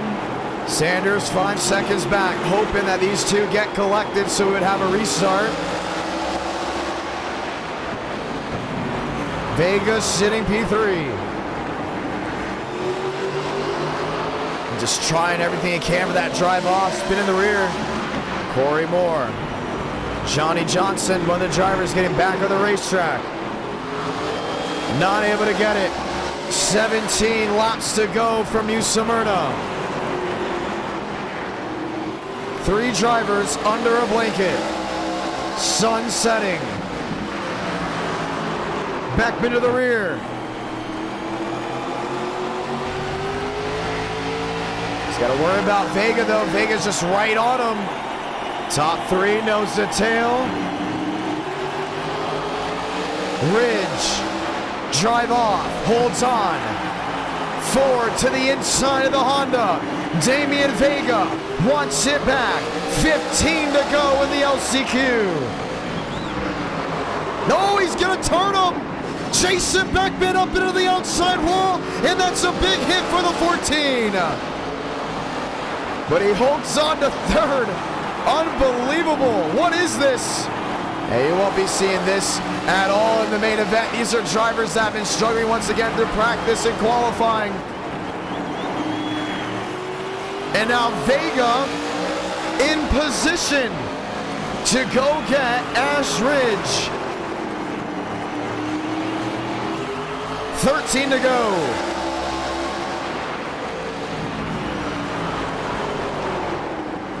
Ridge defending low. Vega. We've seen him struggle off too. He does it again.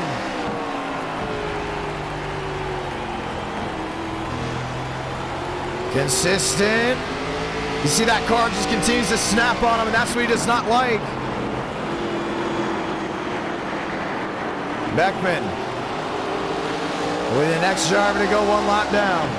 Ridge to the bottom, parks it in front of the 6, and around goes the 88.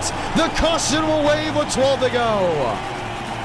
And Jason Beckman will be L5 from this race, and possibly for a little while of a vacation, because he didn't just try to go after Vega, he took the leader with him.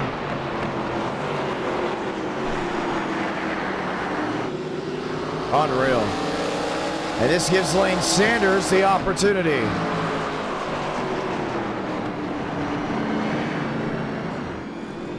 Well, he was the hero in Heat 3 when he hit back. And he's going to look like not the smartest driver in the LCQ. He turned down on Vega. And Damian Vega is able to take the lead from that. And we hope you all are excited for the Darrington Woodworking Florida 500. That will be, once again, this Friday at 8 Eastern, 7 Central, 43 of NR's finest. And the elite drivers will race 200 laps, 500 miles for $100. And it's going to be amazing. Damian dropping the 5, saying, Beck, I didn't mean it. Try to make it interesting. And just like that, Jason Beckman has been escorted out of the racetrack, and we will have a restart. Where's Lane Sanders? There he is. How about Lane?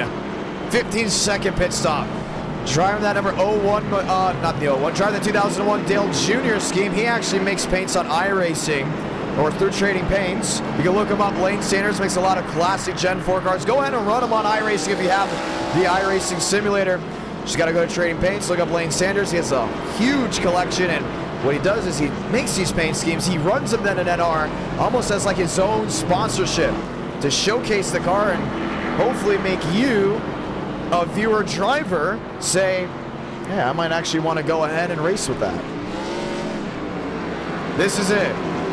Ridge, Vega, Sanders, Gendron, Johnson, Moore. 7 to go in the LCQ. Can Lane Sanders make his way back?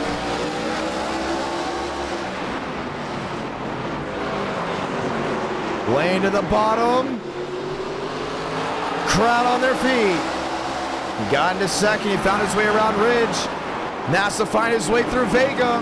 Vega to the outside. Lane on the bottom. 6 laps to go.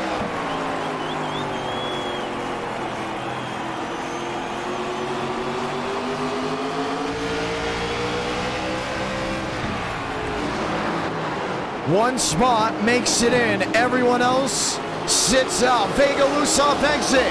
Sanders, the drive to the line, top of the board.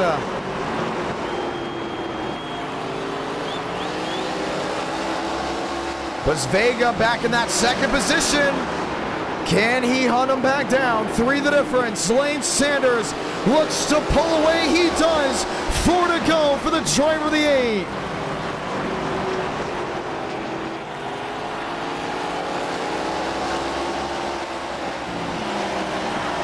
Through 3 and 4. has been able to get away. This was looking like early on as the Damian Vega show. Then a run-in with Beckman. And multiple mistakes off turn 2 opens the floodgates for Lane Sanders. The driver out of Alabama comes off exit with 2 to go. And he's got enough of a lead right here.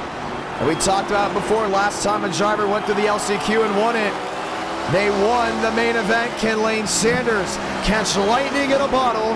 He'll have one more lap to get it done. Salamanca, 1 to go in the LCQ. Beautiful crowd on hand, watching back at home, ready to take on the battle at the beach. Lane Sanders will be the last driver to transfer in through 3 and 4 for the final time. Lane Sanders victorious in the LCQ. And everyone else will go home. So out of the 43, he's going to do burnouts. He's going to enjoy this one. So out of the 43 drivers that enter New Smyrna 28 will be taking the green flag for this main event. And we can't wait to get it started. The sun has set. We are rolling on in, and we'll have a quick warm-up before we go green. Drivers going out for their warm-up session.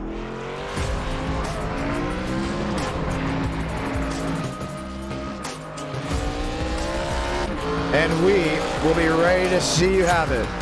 You see that sun already setting. So while they go for warm-ups, we'll reset our overlay system. We'll bring it back to me, ladies and gentlemen. It's the countdown to green at the New Smyrna Speedway as the Battle of the Beach main event gets ready to kick off. We're going to go ahead and reset the overlays to make sure there's no issues. Turn up the brightness in the sim. And we will be ready to go green. It's going to be exciting. It's going to be fun. And we, once again, are so glad to have you with us. This is going to be one event you do not want to miss. With just 1 minute remaining, we're ready to go green flag racing. Who do you think's going to win it? Who do you think will find a community event win? Will it be William Schmidt? Will it be maybe, how about Danny Switzer, Joey Beck, and so many others looking for that opportunity? We lined it up. We're ready to go green, ladies and gentlemen. Let's head trackside as we get ready to ride. In the final seconds before we go ahead and get them all started. And we're ready for you. And our night in America, Battle at the Beach. If you're just joining on in, man, you missed the prelims, and I'm telling you, it was exciting to go ahead and see. You see the 28 drivers on the top of your screen, or at least the 16 drivers that have put down a practice time, as those drivers will then line up for the main event. Once again, the top 28 will be racing. Lane Sanders, the last driver in.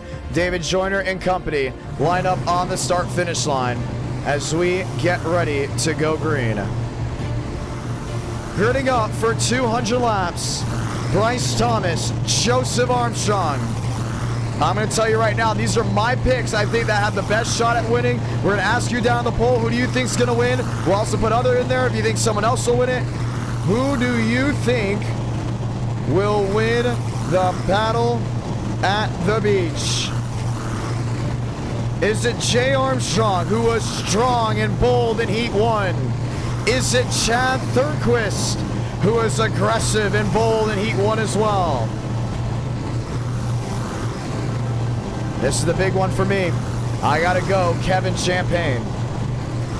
I think Champagne is gonna be someone you gotta keep an eye out for. I think he's going to be strong, and there's so many other options you can choose from. But for 200 laps, and the night time setting on in, is there really a wrong answer?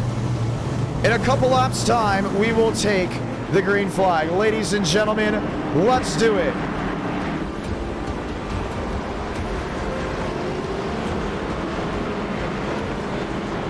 Let's go ahead and say those magical words. Ladies and gentlemen, as we gear up for green, God, speed, drivers, you are go for throttle up in the main event, the Daytona Battle at the Beach at the new Smyrna Speedway.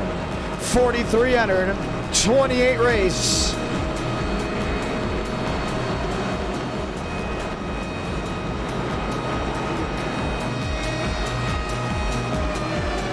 Lining up 2 by 2, Cooper Glick made it in. Vincent Cortez, how consistent do you have to be to find victory lane? How strong, how smart do you have to be? The one to go coming out this time by. A beautiful crowd on hand. You'll see them in the shots. Virtual fans in turns 3 and 4. From turn 4 down to turn 1 and even scattered around in the infield. Get ready to see it go down. Let's do it. Toyota, Dodge, ready to go green. 200 laps of thunder. 200 laps of action.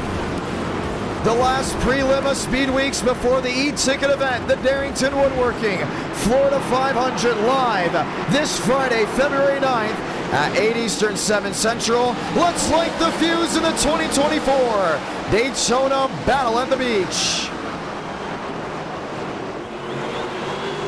Thornquist on the bottom, Champagne on the outside, the dogfight for the lead. And Joe sticking right with them, looking 3 wide up the gut. Don't think he'll get it. Thornquist leads lap number 1. Armstrong on the inside. Pushing, shoving. Loses speed, and Chad Thornquist can now get away. How about Kevin Champagne back to that inside? Working back with a wheel. Spencer Burns in tow. Side-by-side action from about row 2 on back. You can continue to see now James Thurston pull alongside the Aiden Walker machine. River Page making up time. Towards the back end, a lot of drivers just tiptoeing around trying to figure out how to run this racetrack. 198 laps to go, no doubt about it. It's going to be exciting all the way to the checkered flag. If you're just joining us, welcome. It's rush hour from the new Smyrna Speedway. Armstrong under fire there for Burns. The battle for the second spot. Oh man, he just laid it to him. Joe in the 22. The Stefanik throwback machine holds on to second. Kevin Champagne to third. Burns on the outside now, wheel to wheel. Thurston found his way up to fifth. Now a lot of these drivers got stuck way towards the back end, trying to fight their way through traffic. Josh Kenyon's back to 28th. Lane Sanders, remember where he was? He's already up to that 22nd position and climbing. Well, don't look now. He could be a big check for the lead later in this race. Champagne to the outside. Walker on the bottom. River Page works his way through into the 6th spot. And they all start shuffling around. Michael Mitchum inside their 9th. Chad Thornquist said, boot scoot and see ya. I'm going to run away with this one. Well, Burns and Joe are just a second and change away. After that big fluster of a battle, it allowed Chad to pull away from the drivers in second. Well, Thornquist can continue to look in the mirror and smile as Burns pulls alongside the 22. The old switch up for position. Joe to third, Burns in a second. And you see Kevin Champagne watching on as well. Back there in fourth. River Page in 6th, Justin Champagne in 7th.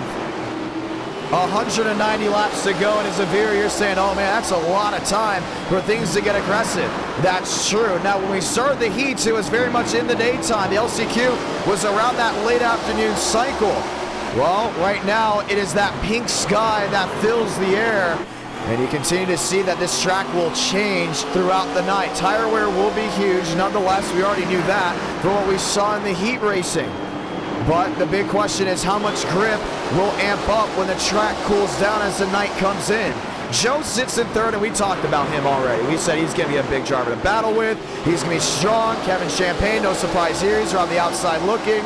James Thurston's back in fifth in that LW Wright 34 throwback. They're all looking for an opportunity.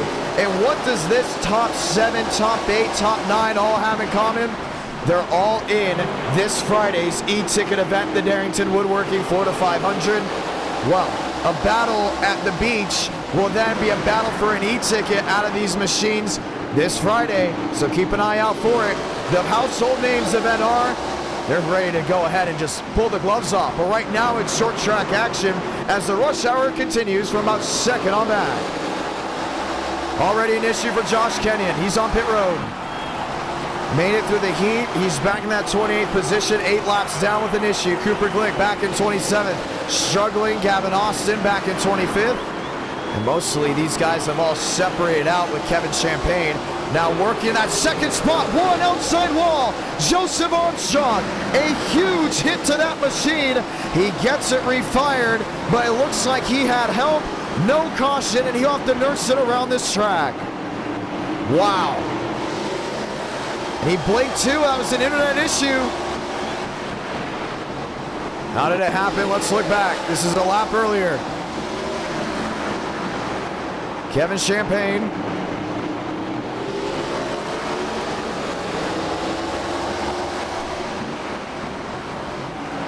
Oh, he's blinking. I mean, you can't, as Champagne, expect something to go right in that moment. That's all on Joe right there. That's all on an internet issue. And just like that, Armstrong will drop from second to 22nd, and it's not done as we get ready to continue to battle on. And he's all the way back there now, Lane Sanders. One blink, one internet mistake out of him changes the complexity. James Thurston, Kevin Champagne, the battle for the second position. And that's the thing, we talked about it a million times already tonight. You got to be very consistent, and you have to be very patient to the corners. Kevin is looking at Joe to figure out where's the gauge. And then once Joe reappeared, Champagne was on that rear end with nowhere to run. Second on back, 180 laps to go. Justin Champagne is there and is looking to fight. And Chad's loving this. He's leading early on. Big opportunity. Oh, wait, hold on. Never mind. Spencer Burns, what was that? Burns to the bottom. He's another one with an issue.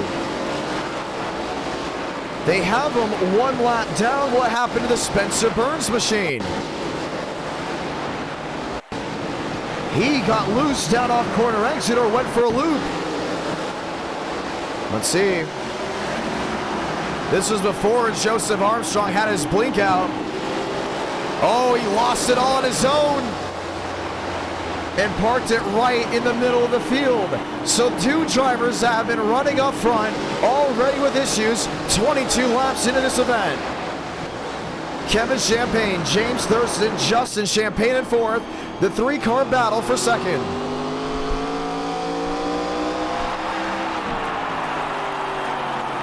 Well, that changes everything, doesn't it? Already showing to be a racer's type of night. For Champagne, he's closing in on Chad Thornquist little by little. It was around that 3-second range last time. He still got down to about a 2.6. But all these hard-fought battles have made it very difficult for drivers to make up time. Still 26, now 27 guys that's showing back on the lead lap as Spencer Burns runs in that 27th position. No, never mind. They now have him as one lap down with Cooper Glick. Glick at 26, a lap down. The next lap machine, Kenneth Blaski. And for Chad, he's going to have to go ahead and navigate this minefield well before any other driver is able to join on in. Justin Champagne, James Thurston, River Page, Aiden Walker, the big conga line working their way back through 1 and 2. Interesting type of night already. Cooper Glick in the grass. And he's another one that's just struggling to keep that car pointed in the right direction. He right on here with River Page. Page in fifth. Short track action on a short track Tuesday night. Armstrong still in the lead lap, definitely needs a caution. Kevin Champagne, 2 seconds and change as Chad Thornquist struggles to find his way through these lap machines, gets clobbered by the 21. That's Blaski. And Blaski will now lose a spot to Chad. We'll go 1 lap down, should we say. Kevin Champagne closes in. Just a second and a half, the difference between first and second. There's so much going on, so much excitement. It's really hard to follow what's all going on during this race, but that's what you want to see as a race fan, right? That's what you want to see as a viewer. But for Chad Thornquist, you don't want to get hit once again. That is now 3, maybe 4 drivers that were up front at some point during this race getting some type of issue. Look at the damage on the right side of that valence. The last 4 laps, he's been nothing but the leader. Has not left the top position all night. What can Chad do to hold on to this race lead? Now you see how consistent he has to be. He can't even get up to 120. Champagne, 1-3 back. You're about to have a battle for the lead nonetheless. 32 laps in, 200 the scheduled distance. Thornquist with the back end of the 6 machine, that's Switzer. Joe crowding hard on that 32 machine.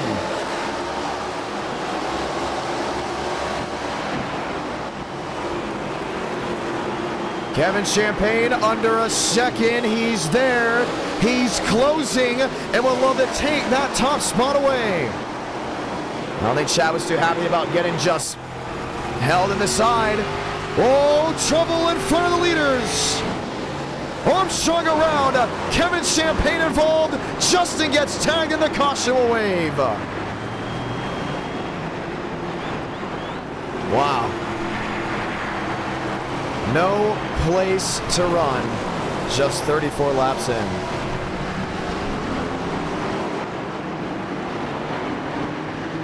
What was Joe doing? We'll have to see a better view of it. But this will change up everything from what we thought heading into this race. Pit road will be wide open nonetheless, but we're going to watch back. So Joe's lined up there with Herring. You see Herring makes contact there, that 22. Joe goes down the track, locks it up.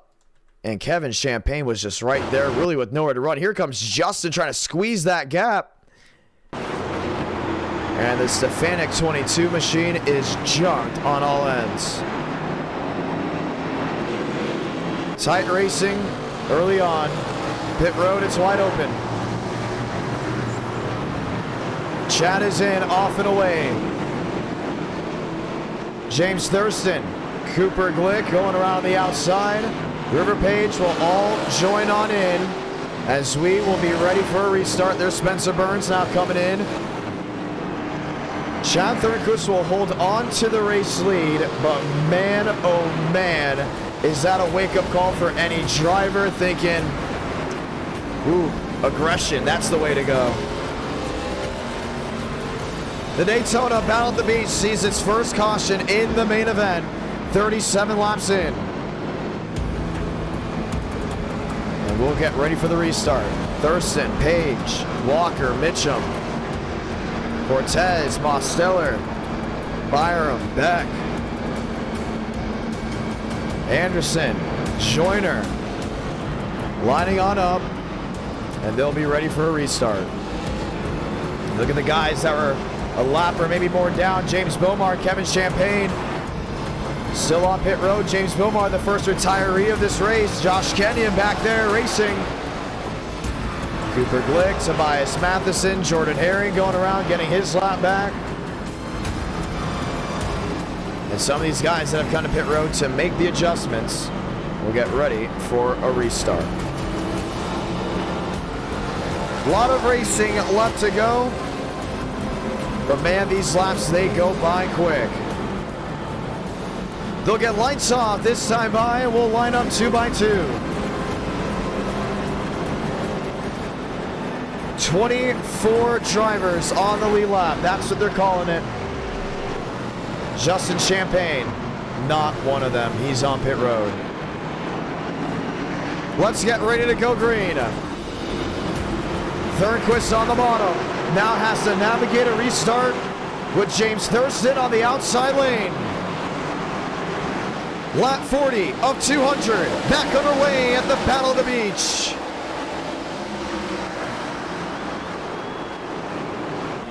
Page to the inside of Thurston. Thurston up the track. The drive off too. It's all him. And he'll lock in that second position. Walker. Still pulling wheel to wheel with Page. The drive off the outside. Nowhere to run. Still side by side. See Mike Mitchum there in that 9 machine. Trying to hold on to it. Thurston's got speed. He is closed in there to the Chad Thornquist machine. But tonight, it's all about that 32 up front. Mose has company. Riker Byram has company. Mosteller a slide. Does he save it? He does, but gets the right side of the outside wall. And another strong contender with another issue. Lane Sanders going by. Huge traffic jam through 3 and 4.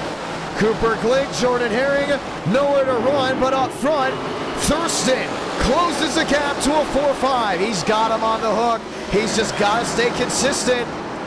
One caution in the books. Thornquist doesn't want to see another.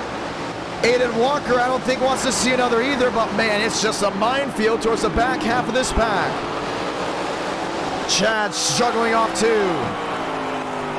Thurston poised to get into the race lead.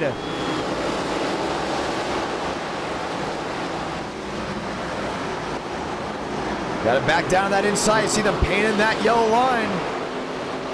155 laps to go from this start-finish line move.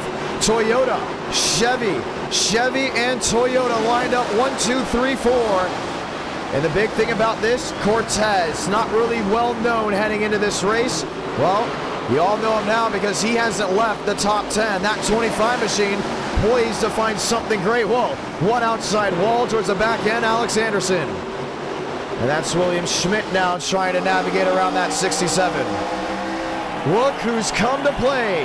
The LW Wright 34, James Thurston. Right to the back end, to the outside of Chad Thornquist.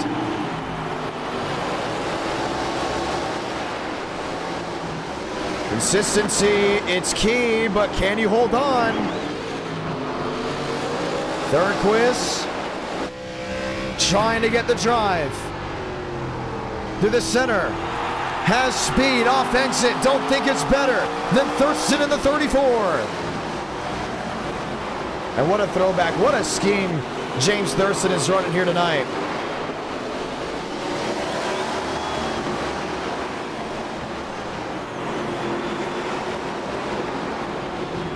Top 2 are pulled away.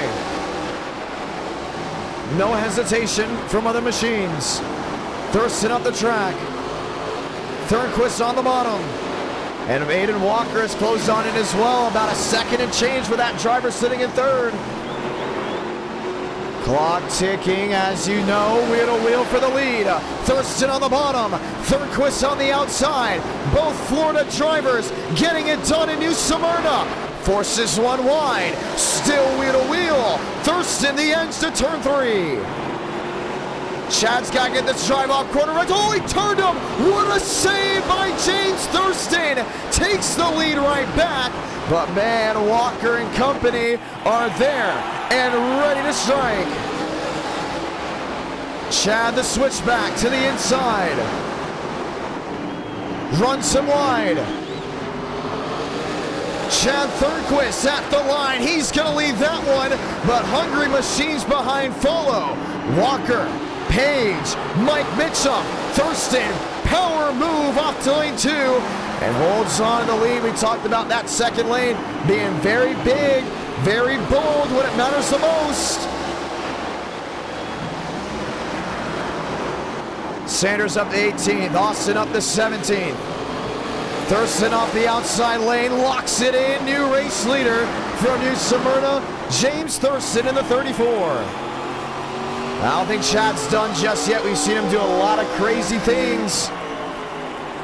Went from turning the 34, then they saved it. And now they put third, fourth, even fifth in the running for the race lead. How about William Schmidt in seventh? Chad at the bottom, Thurston, loose off exit.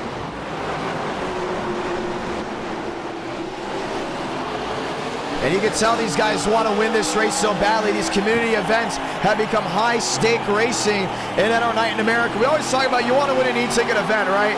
But these prelim events before a big e-ticket are just as important to some of these guys. The Battle at the Beach, such a cool name, such an awesome concept that has gotten a lot of push by drivers in this community. Trouble, spin, couple machines around, caution will wave. Cooper Glick, Josh Kenyon.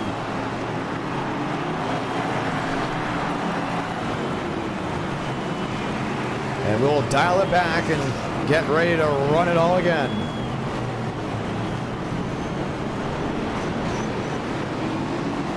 Wow. Unbelievable. Let's go watch back to the 05. Once again, these are drivers back here. They're now thinking, okay, let's get to the finish. And this gets into a crazy barn burner. Oh, Kenyon, I don't think he's very happy with Cooper Glick at all. They started laying on each other right away. Laying on each other even more.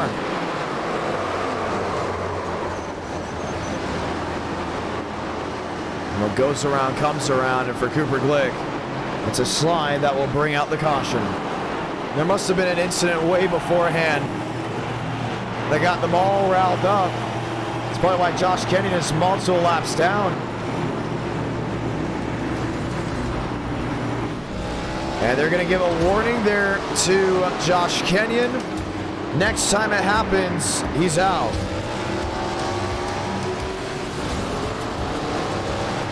James Thurston, Mike Mitchum, that's going to be the top two.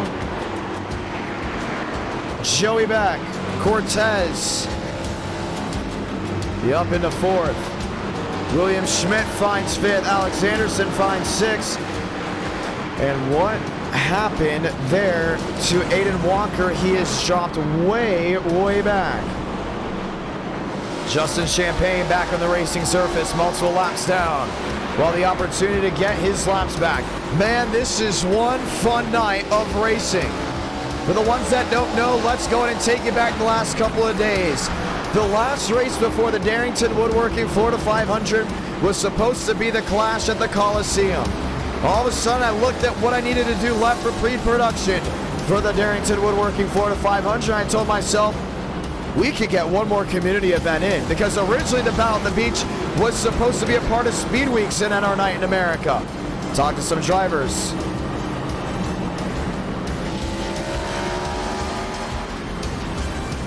Well, we will say this. We realized we can do it. The driver said, let's do it. It'll be fun. A grassroots event. You talked about doing grassroots community events before big e-tickets. Let's try it. And if the viewers like it, you'll know by how many likes are on the stream. And oh, by the way, we said, let's roll. We weren't sure we were streaming until about 3 o'clock Central Time this afternoon. And once we got the green light, there was nothing holding it back. Pace car ready to make the hard left on the pit road to cap off the Battle at the Beach. Lap 63 at 200.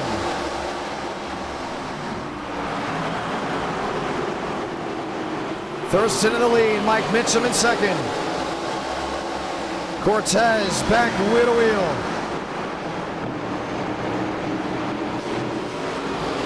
Schmitty to the inside of Anderson. That's a battle for position. You see side-by-side racing consistently throughout this pack. Aiden Walker on 3 wide, trying to find his way around Ty Leclerc. He's to the outside of that 9 machine. Wheel to wheel, not going anywhere. Lap 65 at 200. It's all James Thurston out front as the lights shine bright from New Smyrna. Oh, he got in the wall. Right sides up and into the outside concrete barrier. Mike Mitchum has not led a single lap here tonight. Has really been all over this top 10. As low as 9th, started 5th. Well, guess what? This is the highest he's also been all night, in 2nd. Joey back, lined up in 3rd. Move to the bottom, Cortez. Look for an opportunity. Wanted to make it sick. Back nose to tail. Thurston. Mitchum. Top 2, nose to tail, separated by half a second. You got Cortez back there in 4th, but what about Alex Anderson there in 5th? He's got company, and that's William Schmidt that has come to play. Everyone loves Schmidt. He's our closer. An underdog story that always is talked about. It's going to be a lot of fun to see if he can go ahead and cap off a victory here tonight. He sits 6th. Mitchum 2nd. Joey back in 3rd. Cortez in 4th. You see Cortez now fighting back to that inside lane, trying everything he can to just take that spot away. Back sideways. Cortez, hand over fist to keep it pointed in the right direction.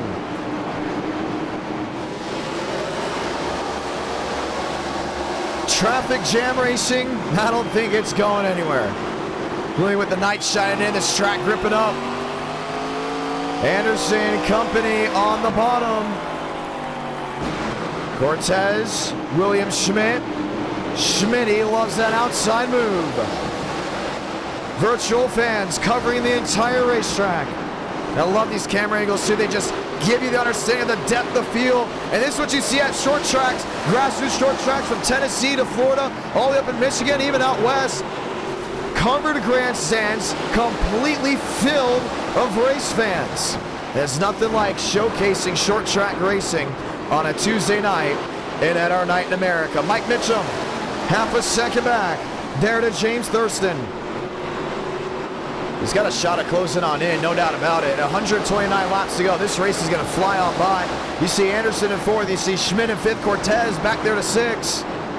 To the inside there, the lap machine. Chad Thornquist, who led early on, is now back in 7th. This looked to be his race, and he was shining bright, no doubt about it. Cracks a 121 into turns 3 and 4. But man, I'm telling you one thing, if he wants to get to victory lane, he's going to have to go ahead and mount back up. Lowest is 16th, led a whole lot of laps already early on. And you can see, he led 51 of the 74. But in short track racing, things switch up very quickly. And you already see it now out of the Chad Thornquist machine. There he lies in the 7th spot. Mitchum losing time to James Thurston, the Florida-born driver. Holds on to the lead, Joey back. Got his first win in our Night in America just a couple weeks ago. Where was it? You may go ahead and ask. Iowa with the Indy cars. He's lined up. There's Schmidt in 5th, Cortez in 6th. Thornquist lined up with Carpenter. Carpenter to the bottom. Leclerc back there in 9th. The old switch up back to the inside lane. James Thurston is showing that the Florida-born driver shine in New Smyrna. He has led now 25 of the 77 laps. And Chad really led the first half strong. But now it's going to all come down to what they see from here on out. Schmidt there in 5th. Anderson there in 4th. 123 laps to go at the Battle of the Beach. Anderson losing that rear end. Schmidt down to the inside. The switch up and the loss of the rear end. William Schmidt into the fast 4. Now Mitchum is going to have a big opportunity to make up time here. You see all these lap machines lined up. Joseph Armstrong going around just trying to get his laps back. He is 3 laps down as of this moment. Needs something to work. 27 drivers still left racing, but with all the pushing and shoving you've seen so far, it's really changed the way this race has gone down. Mitchum closes the gap, 6 back. Thurston struggling with the lap traffic. Cooper Glick on the outside. I think Mikey Mitchum can make up that time. He's never won a community event, has never won an e-ticket event. A couple wins in our Night in America, but Not a lot to say that he's a big veteran elite driver. Lines up behind Glick to the inside. Thurston to the bottom. Joe, thought about squeezing. Not too much. Mitchum navigates Glick without a problem. Thurston struggling to find a way around Joseph Armstrong. 119 laps to go. He's got to be smart here. Mitchum off 2 to the inside. Thurston downstairs of Joe. We've seen that 22 get really aggressive. He doesn't want to lose another lap, and I'm going to tell you why. He knows every lap's going to mean something because if a caution comes out, he wants to get those laps back and still come to pit road and get the fresh tires. Every time he loses something, it becomes a whole lot worse. One going for a slide. Cooper Glick to the inside grass, gets it refired. We stay green with 116 laps to go. Thurston now gets clear of the 22 with Michael Mitchum. Now half a second back, make it 2 car lengths back. There to the driver, the number 34.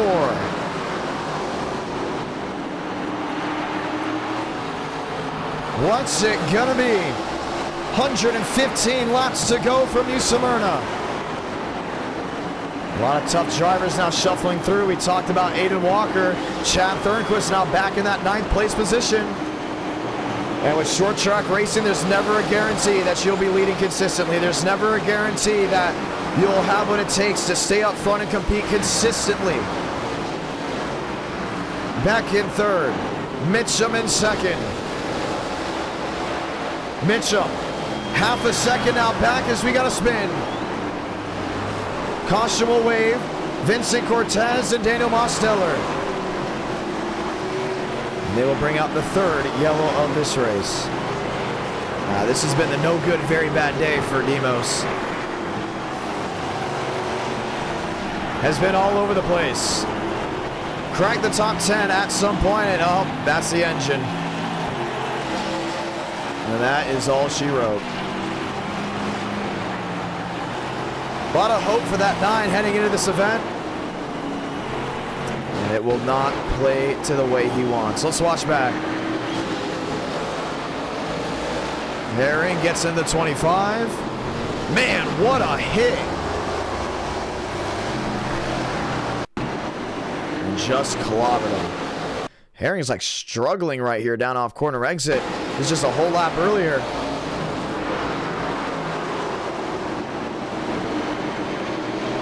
Opens the door for the 25, still struggling hand over fist. And you see when that 70, you see when the 72 works up the track right there. Once again, turn 2 has just been the problem spot for every single driver here tonight.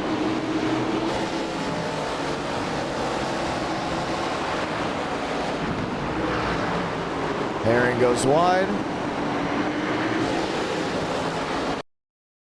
Tries to get the drive on off. Cortez was there.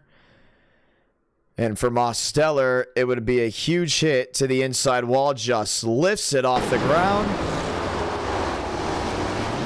And for Cortez, once again, nowhere to run.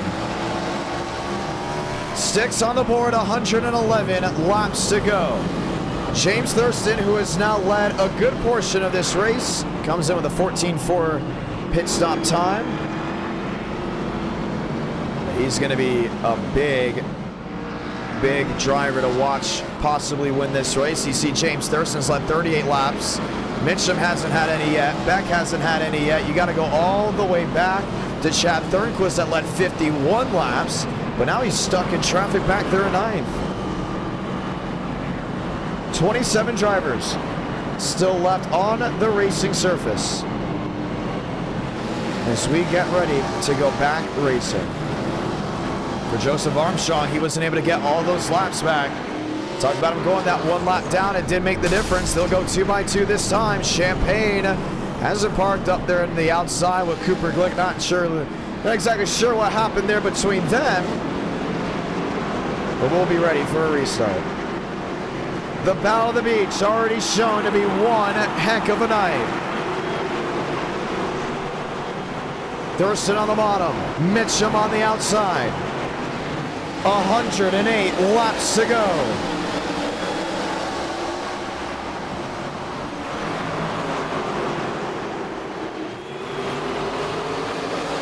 Thurston sneaks through, Mitchum under fire, Schmidt to the outside of Joey back. Thurston loose off exit, opens the door for Mitchum. He's going to have the opportunity, including if Thurston continues to make mistakes. Coming off the high banks, runs into the banking.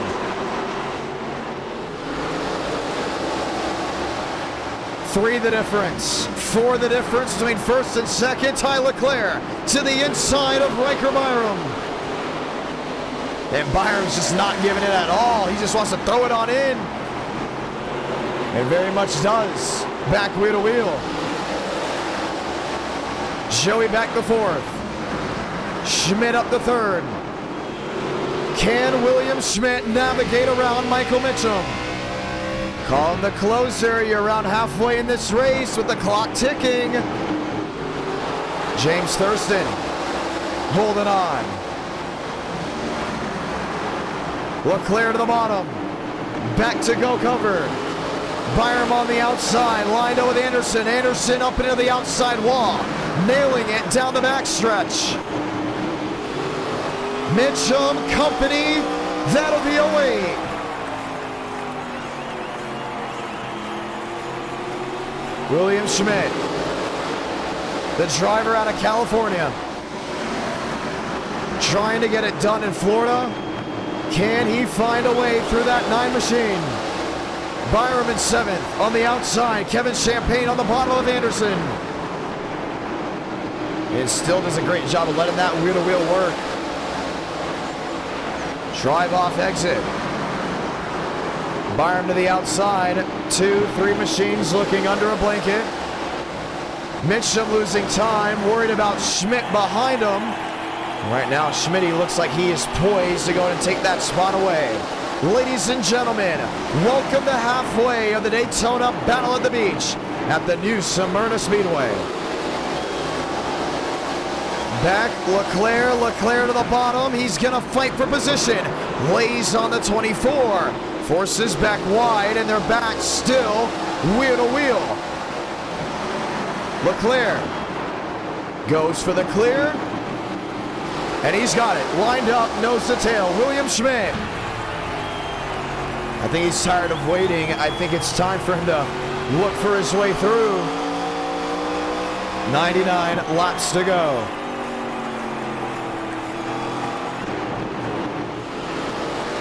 Joey back in 5th. Kevin Champagne, Chad Thornquist. Thornquist to the outside, back up to 6th, and you got to keep him in mind. He led a lot of laps early on. He still has a good piece to go to victory lane. He just needs to play these cards correctly if he wants to get it done. Kevin Champagne, he's back up to 7th after a big incident early on. They have gone to work on that 9 machine. I'm telling you, it was just destroyed, and it looks like a brand new piece. Don't leave Kevin Champagne out as of right now. He lines up in the 7th position, looking wheel to wheel with Chad Thornquist. 97, 96 to go. Michael Mitchum losing time and losing it in a hurry. William Schmidt, Ty Leclerc, Joey back, Chad Thornquist.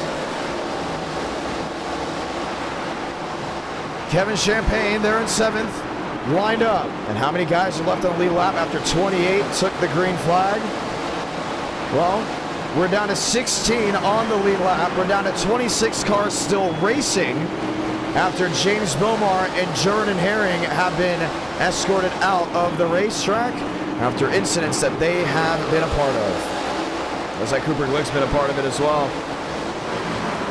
So make it now 25 drivers remaining as Cooper Glick is out of this race. Thurston fighting Armstrong again. Joe on the outside, the Stefanik throwback. Fighting Thurston, who is on the bottom. Schmidt in 3rd. trying to close that gap. Mitchum very much is 7 the difference.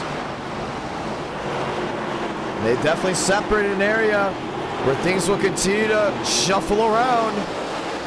Chad Thornquist in 7th, Kevin Champagne in 6th. These two have now fought back and forth. Talk about Kevin Champagne. We talked about others saying that they've been everywhere.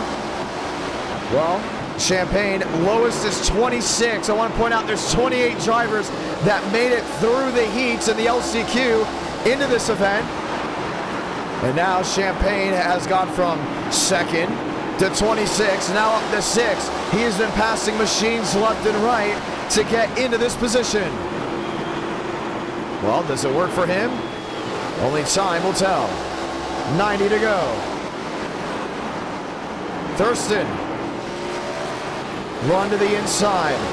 Trying to pull away from Mitchum. William Schmidt. About a second and change back to your race leader. Half a second back to the second place driver. Tyler Clare. Has Joey back, but Beck is under fire now. Kevin Champagne. Champagne to the outside. Now the inside. Looks for a move. He's going to try it again. He knows he has to get the drive off too, off that second lane. Runs top. Looks to the bottom. Gets the left sides on the paint. Pulls alongside wheel to wheel. 87 laps to go here from New Smyrna, and the battle for 5th is on. Can Kevin Champagne mount up a comeback? I think he's going to need a caution, but if we get a caution with less than 80 laps to go, it's not going to be pretty. I don't think so at all. Champagne inside, back to the outside. Thornquist, Byram. How about Tobias Matheson? A career night for him. He's up to 9th.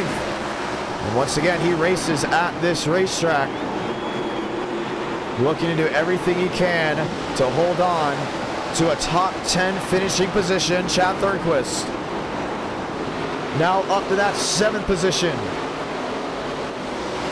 Schmitty gaining time again. Ty Leclerc there in 4th. Leclerc looking for a move. Schmidt's back there in 3rd. You see that Mustang struggling for the drive off. Nights like this make you excited for what's to come. A battle at the beach where we have already seen a lot of wild things, from the heats to the main event. What's gonna happen come this Friday night at 8 Eastern, 7 Central on youtube.com/IDK Player. One around, River Page up against the outside wall. Spencer Burns involved. Caution waves again.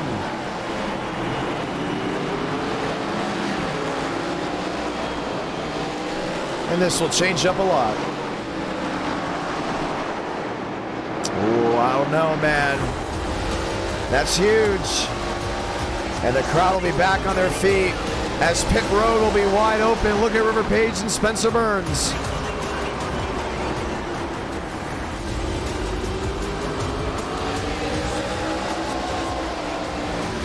Couple laps earlier. Burns to the bottom. Page on the outside.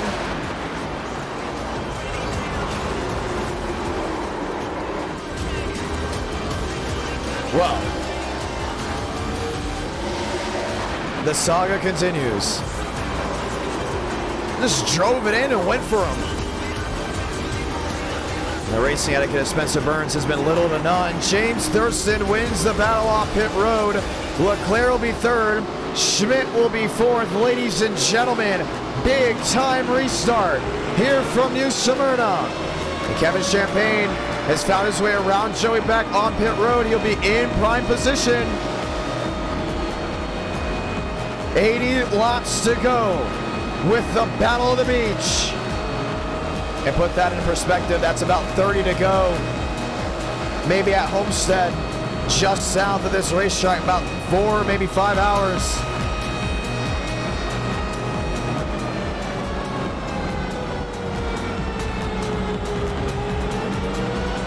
Joseph Armstrong back on pit road. Thurston, Mitchum, Leclerc, Schmidt, Kevin Champagne will now line up in 6th. Chad Thornquist got caught up in the pits again. He lines up 9th. And the lights will come on, or should we say come off, next time by, as we will have another big time restart. It's about to go down. If it already hasn't gone down, it's about to seriously go down here, because this will be the final race of the night. B, the final race for some drivers for maybe about 2 weeks, because the next race is the e-ticket event. We're off next Tuesday. If we get 300 likes on this live stream, ladies and gentlemen, video next Tuesday, because we have Daytona. It's going to be Daytona week. NASCAR is going to take care of that. And there's always something to look at. Opportunity time to go to victory lane for the drivers in the e-tickets versus the drivers looking to make a name for themselves. 78 laps to go. 78 laps of action. Is it Thurston? Is it Mitchum? Is it Leclerc or Schmidt? 77 to go at the Battle of the Beach. Thurston got that drive on entry. Mitchum's going to be right with him. Looks to the back end off exit. To the inside. Armstrong, the lap machine. Stuck in everyone's way. Thurston clears, but can Mitchum hold on?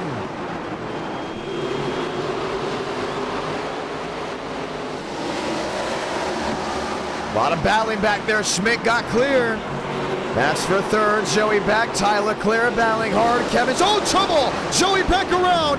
Kevin Champagne involved, and they're littering the front stretch. Caution will wave, and for Chad Thornquist, it will be an end to this race after a dominant performance in the first 51 laps. Wow. And from the fan POV, it is unbelievable. I cannot believe it. Walker goes to lift him up. Wow. Watch back. 3 wide. They're all trying to navigate Joseph Armstrong.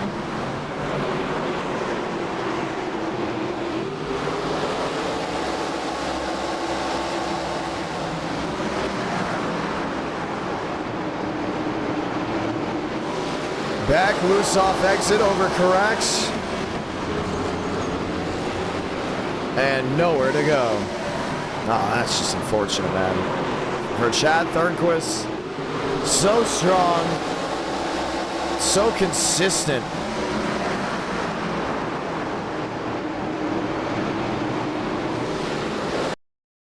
I mean, it just snapped loose on that 24. There was literally nowhere to go for the driver of the 32. Kevin Champagne again involved in a mess that really had no fault of his own. And it will stack up another restart. Hey now, look who's the leader. It's going to be Mike Mitchum getting it done. No, and he's wall riding, which will mean it's an L5 there for Chad Thornquist. Yeah, he's going to be in the way.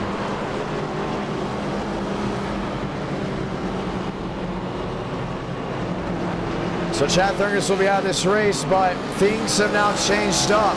Michael Mitchum is now your new race leader. William Schmidt goes to second. 70 laps to go at the Battle of the Beach.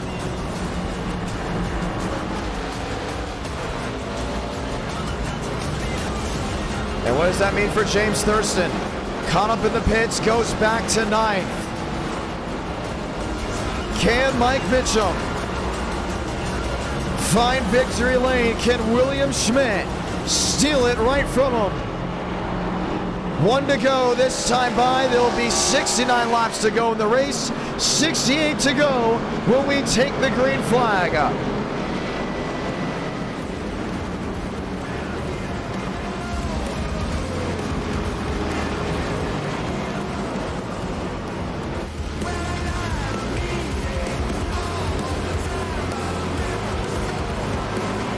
Let's ride one more time. Crowd on their feet, loving what they see. Short track action on a Tuesday night. Pace car, the hard left onto pit road. Mitchum and company back underway. I don't know why Champagne's got through. You're not allowed to get your lap back with 1 to go. That should be a drive-through penalty. Matheson outside wall, going around. Clobbers the outside safer barrier. It's on a restart. They should be able to get it back refired. Schmidt closes to the back end there, Mitchum. Justin gives the spot back. 68 to go. Schmidt in second, outside lane. Leclerc on the bottom.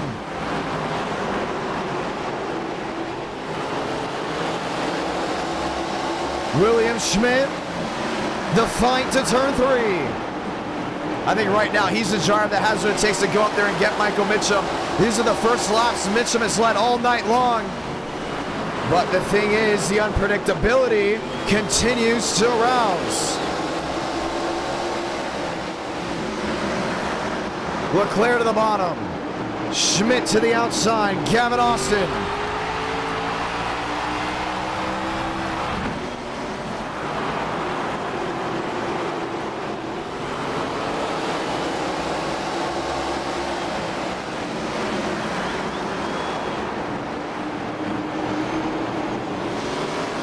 Leclerc clears. Leclerc into second. Got him now. But look at James Thurston making the move on Riker Byram. Thurston to the inside. Wheel to wheel with the Byram Chevrolet. No, should we say the Byram Dodge? Thurston to fifth. Gavin Austin to fourth. 64 laps to go, down to 63. This is going to get tight right here. I just don't think anyone can catch Mitchum right now just off pure speed. But that James Thurston machine sitting there in fifth. And if we go green the rest of the way, it's going to open the floodgates of opportunities for that 34. Thornquist out of the race.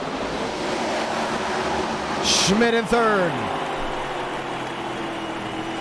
Where do you go? Where do you run? Leclerc up the track of 1 and 2. Gavin Austin right in the rear of the 34. The switchback on the Ford machine. Couldn't get it. Thurston locks in the fast 4. He's closing in big time on the drivers in front. It's going to be big if he can go out there and just nab a win. But for William Schmidt, he doesn't want to see that machine anywhere near him. Thurston in fourth, Gavin Austin in fifth, Riker Byram back to sixth, Kendall Carpenter in seventh, David Joyner, River Page. Page to the bottom. Leclerc nose to tail. He has caught Michael Mitchum with 59, now 58 to go. Okay, this is what it's about right here. This is the shootout style we look to see. Look in the mirror. 3 drivers behind Michael Mitchum. 4 drivers with an opportunity to win. And if this goes green all the way through, who knows who can mount up a charge. Schmidt P3. Lined up and waiting. Ty Leclerc. A nice move off 2. 3 the difference. The lap traffic is still in way of that 9 machine. 57, 56 laps to go. Schmidt third, Thurston fourth. All over the back end of the 08. The drive to the inside. Can't clear him off exit.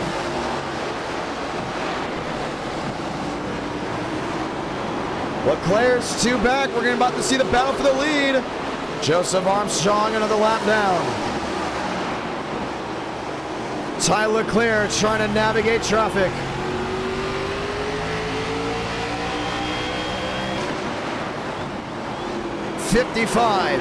54 laps to go. Schmidt to the inside of Thurston.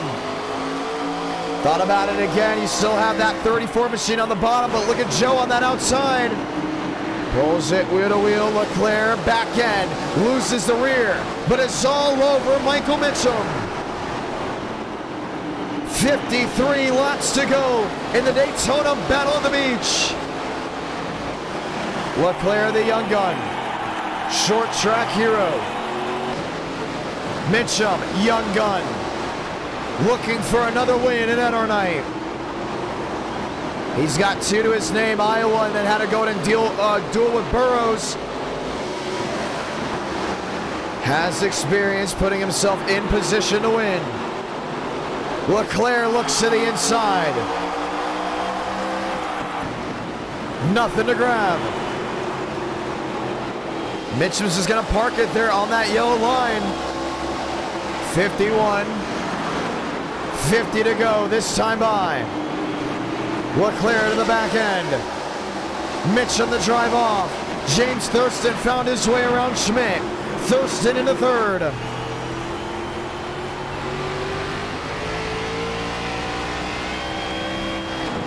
You can pull a win out of them right now. That's going to be big, and he's got them right in sights. Lap traffic filling the air.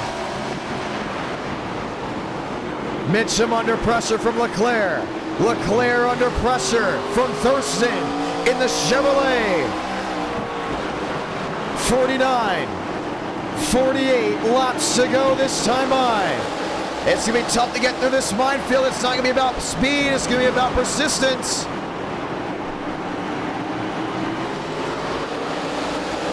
How resilient can you be if you're the 34? Mitchum has led 24 of the 153 laps so far ran. But the lap traffic in front of him plays a key role. Ty Leclerc was all over him, lost speed. Thurston navigates through Kenyon.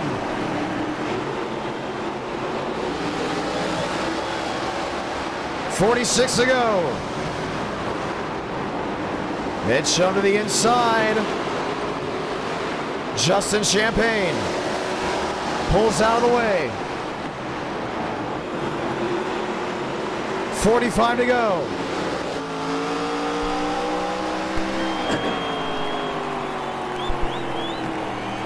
Leclerc P2. Thurston P3. There's William Schmidt. There's River Page. Page is back to that 5th place spot. Way out of harm's way right now of the top 3 that continue to navigate this race. It's going to be a blinding restart of a finish, or it's going to come down to just that hard-fought short track race. And I'm telling you, James Thurston is not going down without a fight. And he has somehow navigated from 9th up to 3rd. Lap traffic continues to be an issue. Leclerc has Mitchum in view, back to 1 and 2. Runs the banking. But the 9 still can't find a way around. Thurston 6 back. 42 laps to go from Smyrna.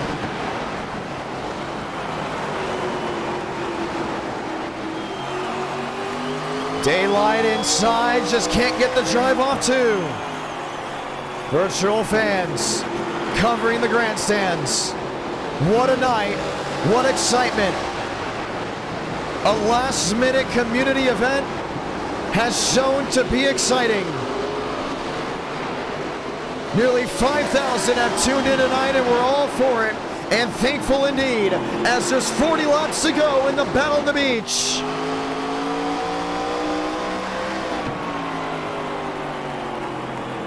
Leclerc to the rear.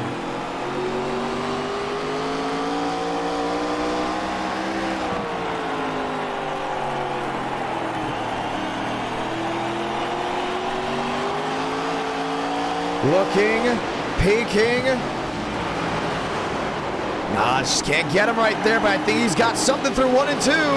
Ran wide on entry, drive off exit.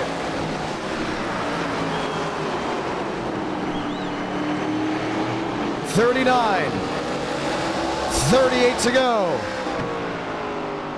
Thurston's still watching on. That's that big question mark right now. What is he going to do to find his way through both these drivers? The Battle of the Beach from 2003 to 2011 was ran on the backstretch of the Daytona International Speedway. On iRacing, it has moved now to the new Smyrna Speedway, just 10 minutes south, where the Arca Gen-4s saw 43 entries. 28 took the green flag, and it comes down to this: Chevy, Ford, and a throwback to L.W. Wright. Leclerc, damage on the valence from a previous incident, has been nothing but exciting tonight. Michael Mitchell showed poise in the heat, showed poise in the beginning part of this race, but can he be resilient enough to find victory lane?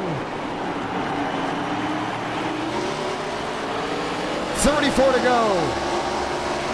Thurston's losing a lot of speed. He absolutely just throttled his way into opportunity of winning, but he's still about 9 to 8 back. He has not been able to make up that ground except on entry. So it comes to Leclerc, and it comes to Mitchum. If these two go wheel to wheel, Thurston will have the daylight of opportunity. Leclerc in an area to use the bump and run. Mitchum, he may have to be mirror driving, but he knows if he stays in that spot, the bump will come at some point. 32 to go. And Ty's just got it locked down the bottom. He just hit his marks, but there's one big problem. Minefield dead ahead of machines about 6-7 deep. That will play the final big role until we see the checkered flag. 31 to do it. Leclerc was strong in his heat. So was Thurston, so was Mitchum. The heats always open up the idea of the drivers that will most likely find victory lane. But Thurston is fading. Now a second and change back. And Leclerc is there. He's all over that rear. Mitchum fights strong on the bottom. Sun is completely set. Track rubbered up all over this racetrack. 3, 4, maybe 5 machines. Just 10 drivers left on the lead lap with 29 laps to go. The big names that entered were involved in some big events that have currently taken place. The underdog of Ty Leclerc, one of the pioneers of NR, the young gun of Michael Mitchum, the veteran of James Thurston. I think Ty's just thinking, hey, play it safe, play it safe, play it safe. Let these lap traffic, or let the lap traffic possibly get Mitchum off his rhythm. We're in an area if we need to perform the bump and run, but that's not the go-to right now. And he's lost a little bit of speed off exit, still under that 3/10 margin. Ford, Chevy, Toyota out of the question. Kenyon shuts the door on Mitchum. Mitchum to the bottom. Leclerc wants to pull alongside on the outside lane. Thought about it. Armstrong top end. 25 to go.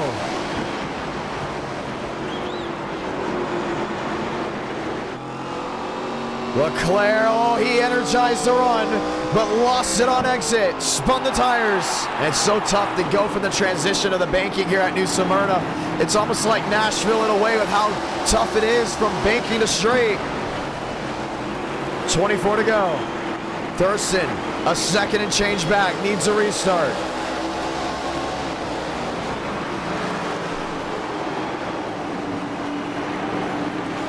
Mitchell. Another drive off. 23 laps to go.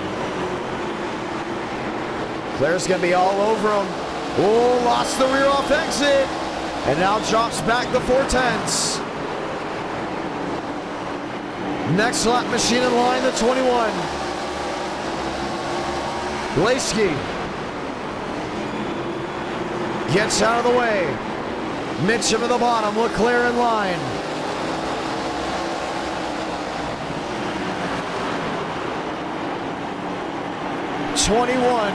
Laps to go in this race. Oh no, still back under that 4 second, or should we say 4/10 range. Ty Leclerc.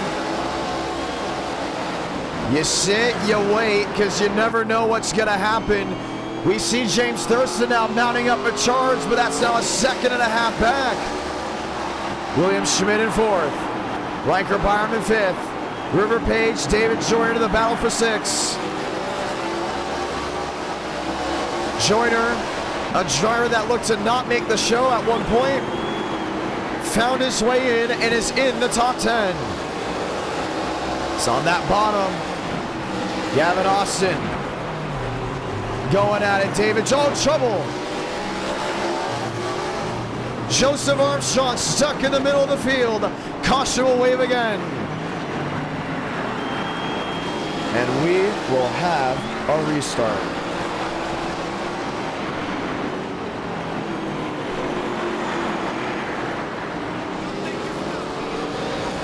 Oh boy. Pit road, it's wide open before we see what happened. Let's see if they come in.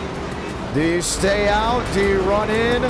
I'd say you come to pit road. I mean, your tires have got to be destroyed. I'd say Thurston maybe comes in with a 2-tire stop because he took 4 last time. Money stop time at the Battle of the Beach. Leclerc is in. Thurston is in. Pit road, it's wide open. Thurston's got to get a good stop right here. He cannot afford anything less. Mitchum onto pit road. Right side's up. He's going to get the left side's up. Fill it up with gas. Off and away. Ty Leclerc. Does he win the race on pit road? Leclerc on the outside. Mitchum on the bottom. And Michael Mitchum will be right with them with James Thurston, William Schmidt, and so many others. Ladies and gentlemen, this is it. The final shootout to victory lane. Well, let's go see what happened with Joseph Armstrong.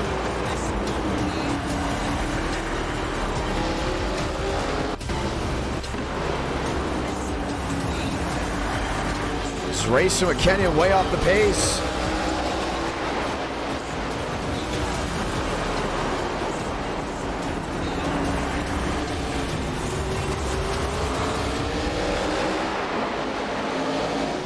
Oh, man. And definitely an unnecessary caution, definitely. But this is the big problem here, why we got the caution. Joe pulls down the track, and here comes the leaders of Mitchum and Leclerc forcing the hand of the caution to come out. And that is what changed it all up. Get loud, because we're going to have a 13-lap shootout. Mitchum warms up the tires, Leclerc in line.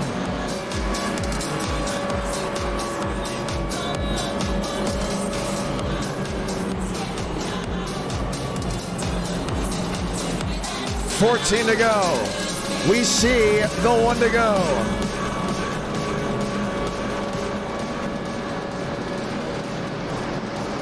The Battle of the Beach comes down to this.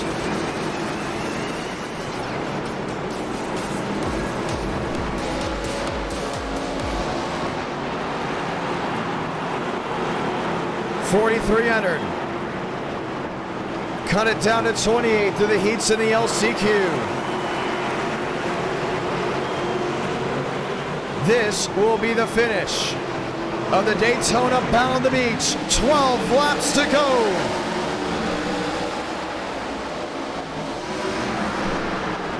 Thurston at the bottom. Lined up with Mitchum. Leclerc gets past on the outside, takes it back to 3 and 4. But Thurston's going to get to that quarter panel on the bottom. Mitchum holds on. 12 to go this time by. Leclerc on the outside. Now battles hard with Thurston. No breathing room for the driver's second on back. Thurston knows if he just find a way around that 9 machine, it's going to be all him. Sneaks on the bottom. Forces one wide. Sticks on the board. 11 to go for Mikey Mitchum. Thurston, slide job, doesn't work. Loses speed off exit. Spin in the back, Kendall Carpenter, never mind, we stay green. Thurston to lunge, Leclerc to the bottom, takes the bait. Thurston to drive off the outside lane, still wheel to wheel with 10 to go. This is it, you have to make it work right here. Jumps the barrier. Around goes Joyner, single car spin. Leclerc, half a second back, 9 to go for Michael Mitchum. What about Riker Byram? Byram's up to third. Thurston to the bottom. Pulled alongside the Dodge, didn't work. Can Leclerc make up half a second in 9 laps?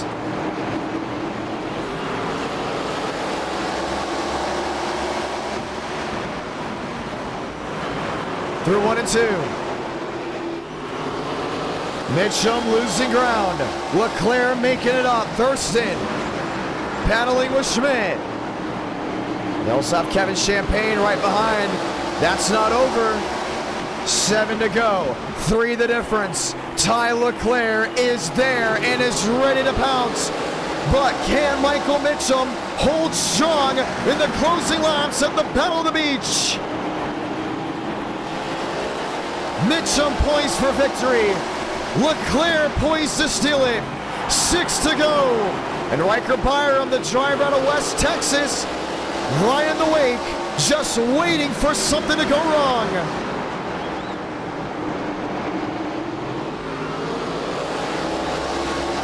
Five to go. He's 2 back. He's got Byram behind, but he doesn't have to worry about it. His eyes need to be just pointed forward. This is it right here, and Mitchum has just got to be smart. One mistake out of that 9 machine, and it changes everything. 4 to go.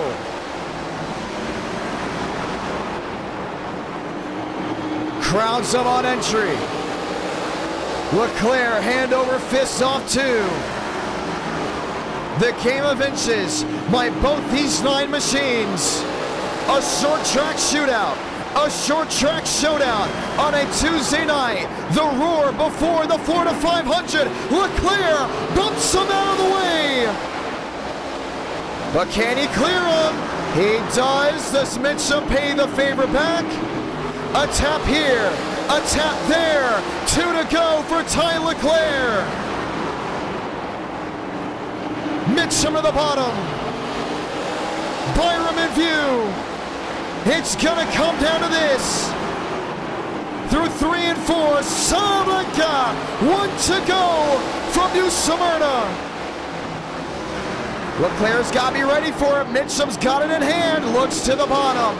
Drag race down the backstretch to 3 and 4. This is gonna be it. Mitchum bumps him out of the way. He goes around. Riker Byram, first career win and at our night in America, victorious in the Battle of the Beach. What a voice crack. What a finish. Riker Byram, the driver out of West Texas, gets it done in New Smyrna.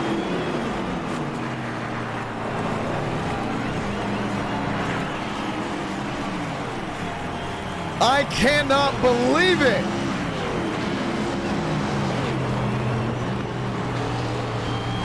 Waited when it mattered the most.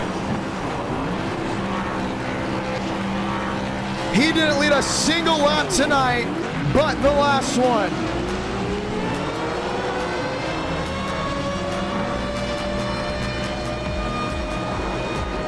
Great voice crack for the ending.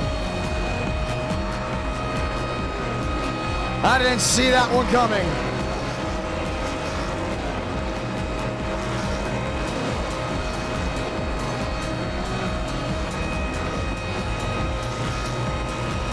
Insane. Watch back on that finish as he'll park it in victory lane. Mitchum on the bottom.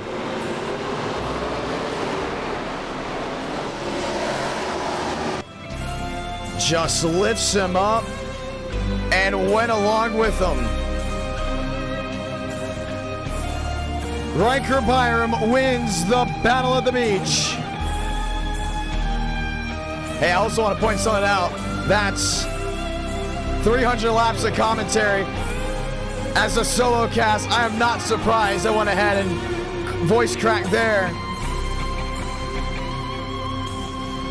Out of all the laps they have led tonight, from Leclerc leading to Thurston coming home second, leading 74, and to Michael Mitchum finishing 8th, leading 69. Riker Byram, 1 of 200 is what it came down to, and we're gonna go ahead and talk with their race winner. Unbelievable from what we've seen tonight. If that does not get you excited for the next e-ticket event, I don't know what will, because that is what the Battle at the Beach is all about. Let's go talk to your race winner.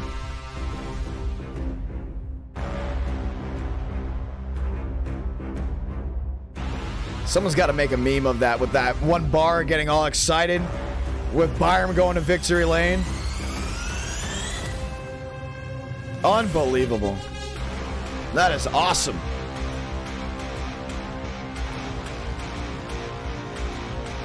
Waiting to go in and talk to him and join the Discord server. A first win in a community event. Riker Byram will also be in the Darrington Woodworking Florida 500. How about that?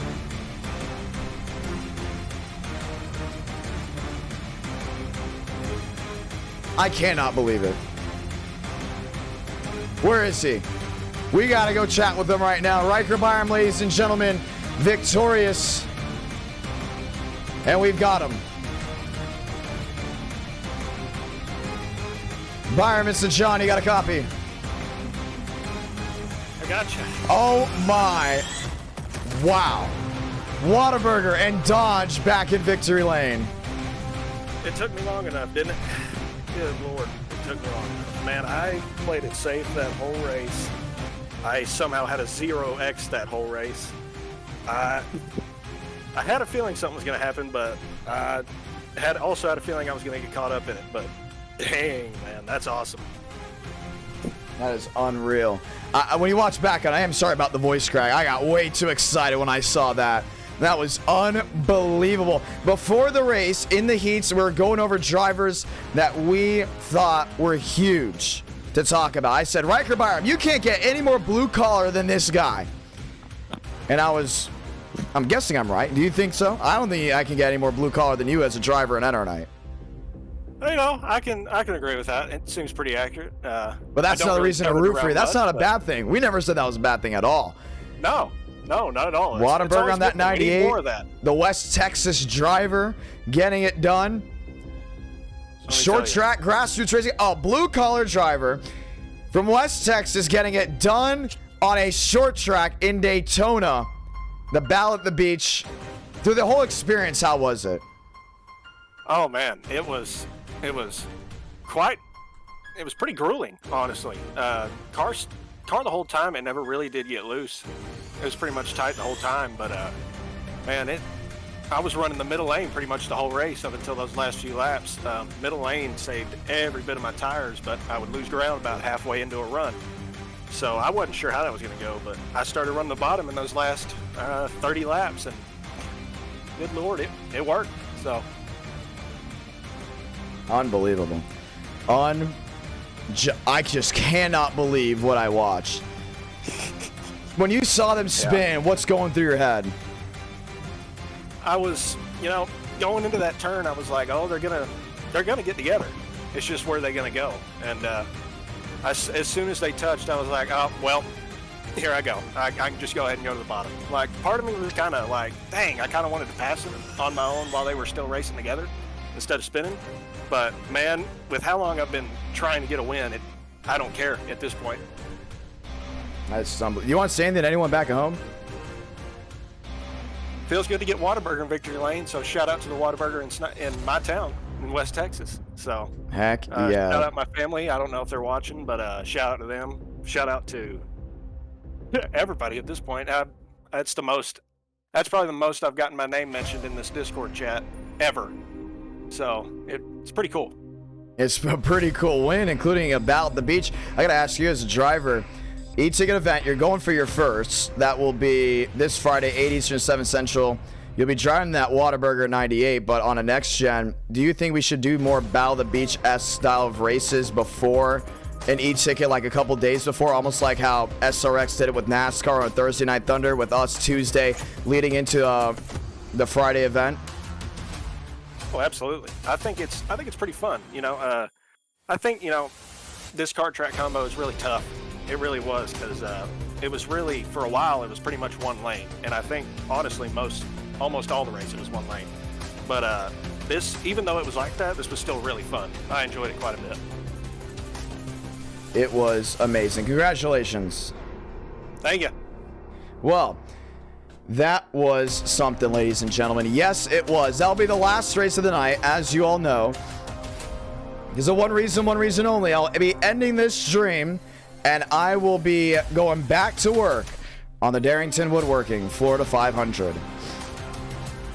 So, I say thank you all that have tuned on in, and we hope to see you this Friday at 8 Eastern, 7 Central on the IDK Player YouTube channel. The stream will go up around 4 Central, 5 Eastern, and we'll be ready to get going in the Darrington Woodworking Florida 500. Are you ready? Because I know I am. Have a great night, ladies and gentlemen, as this has been the Daytona Battle of the Beach at the new Smyrna Speedway.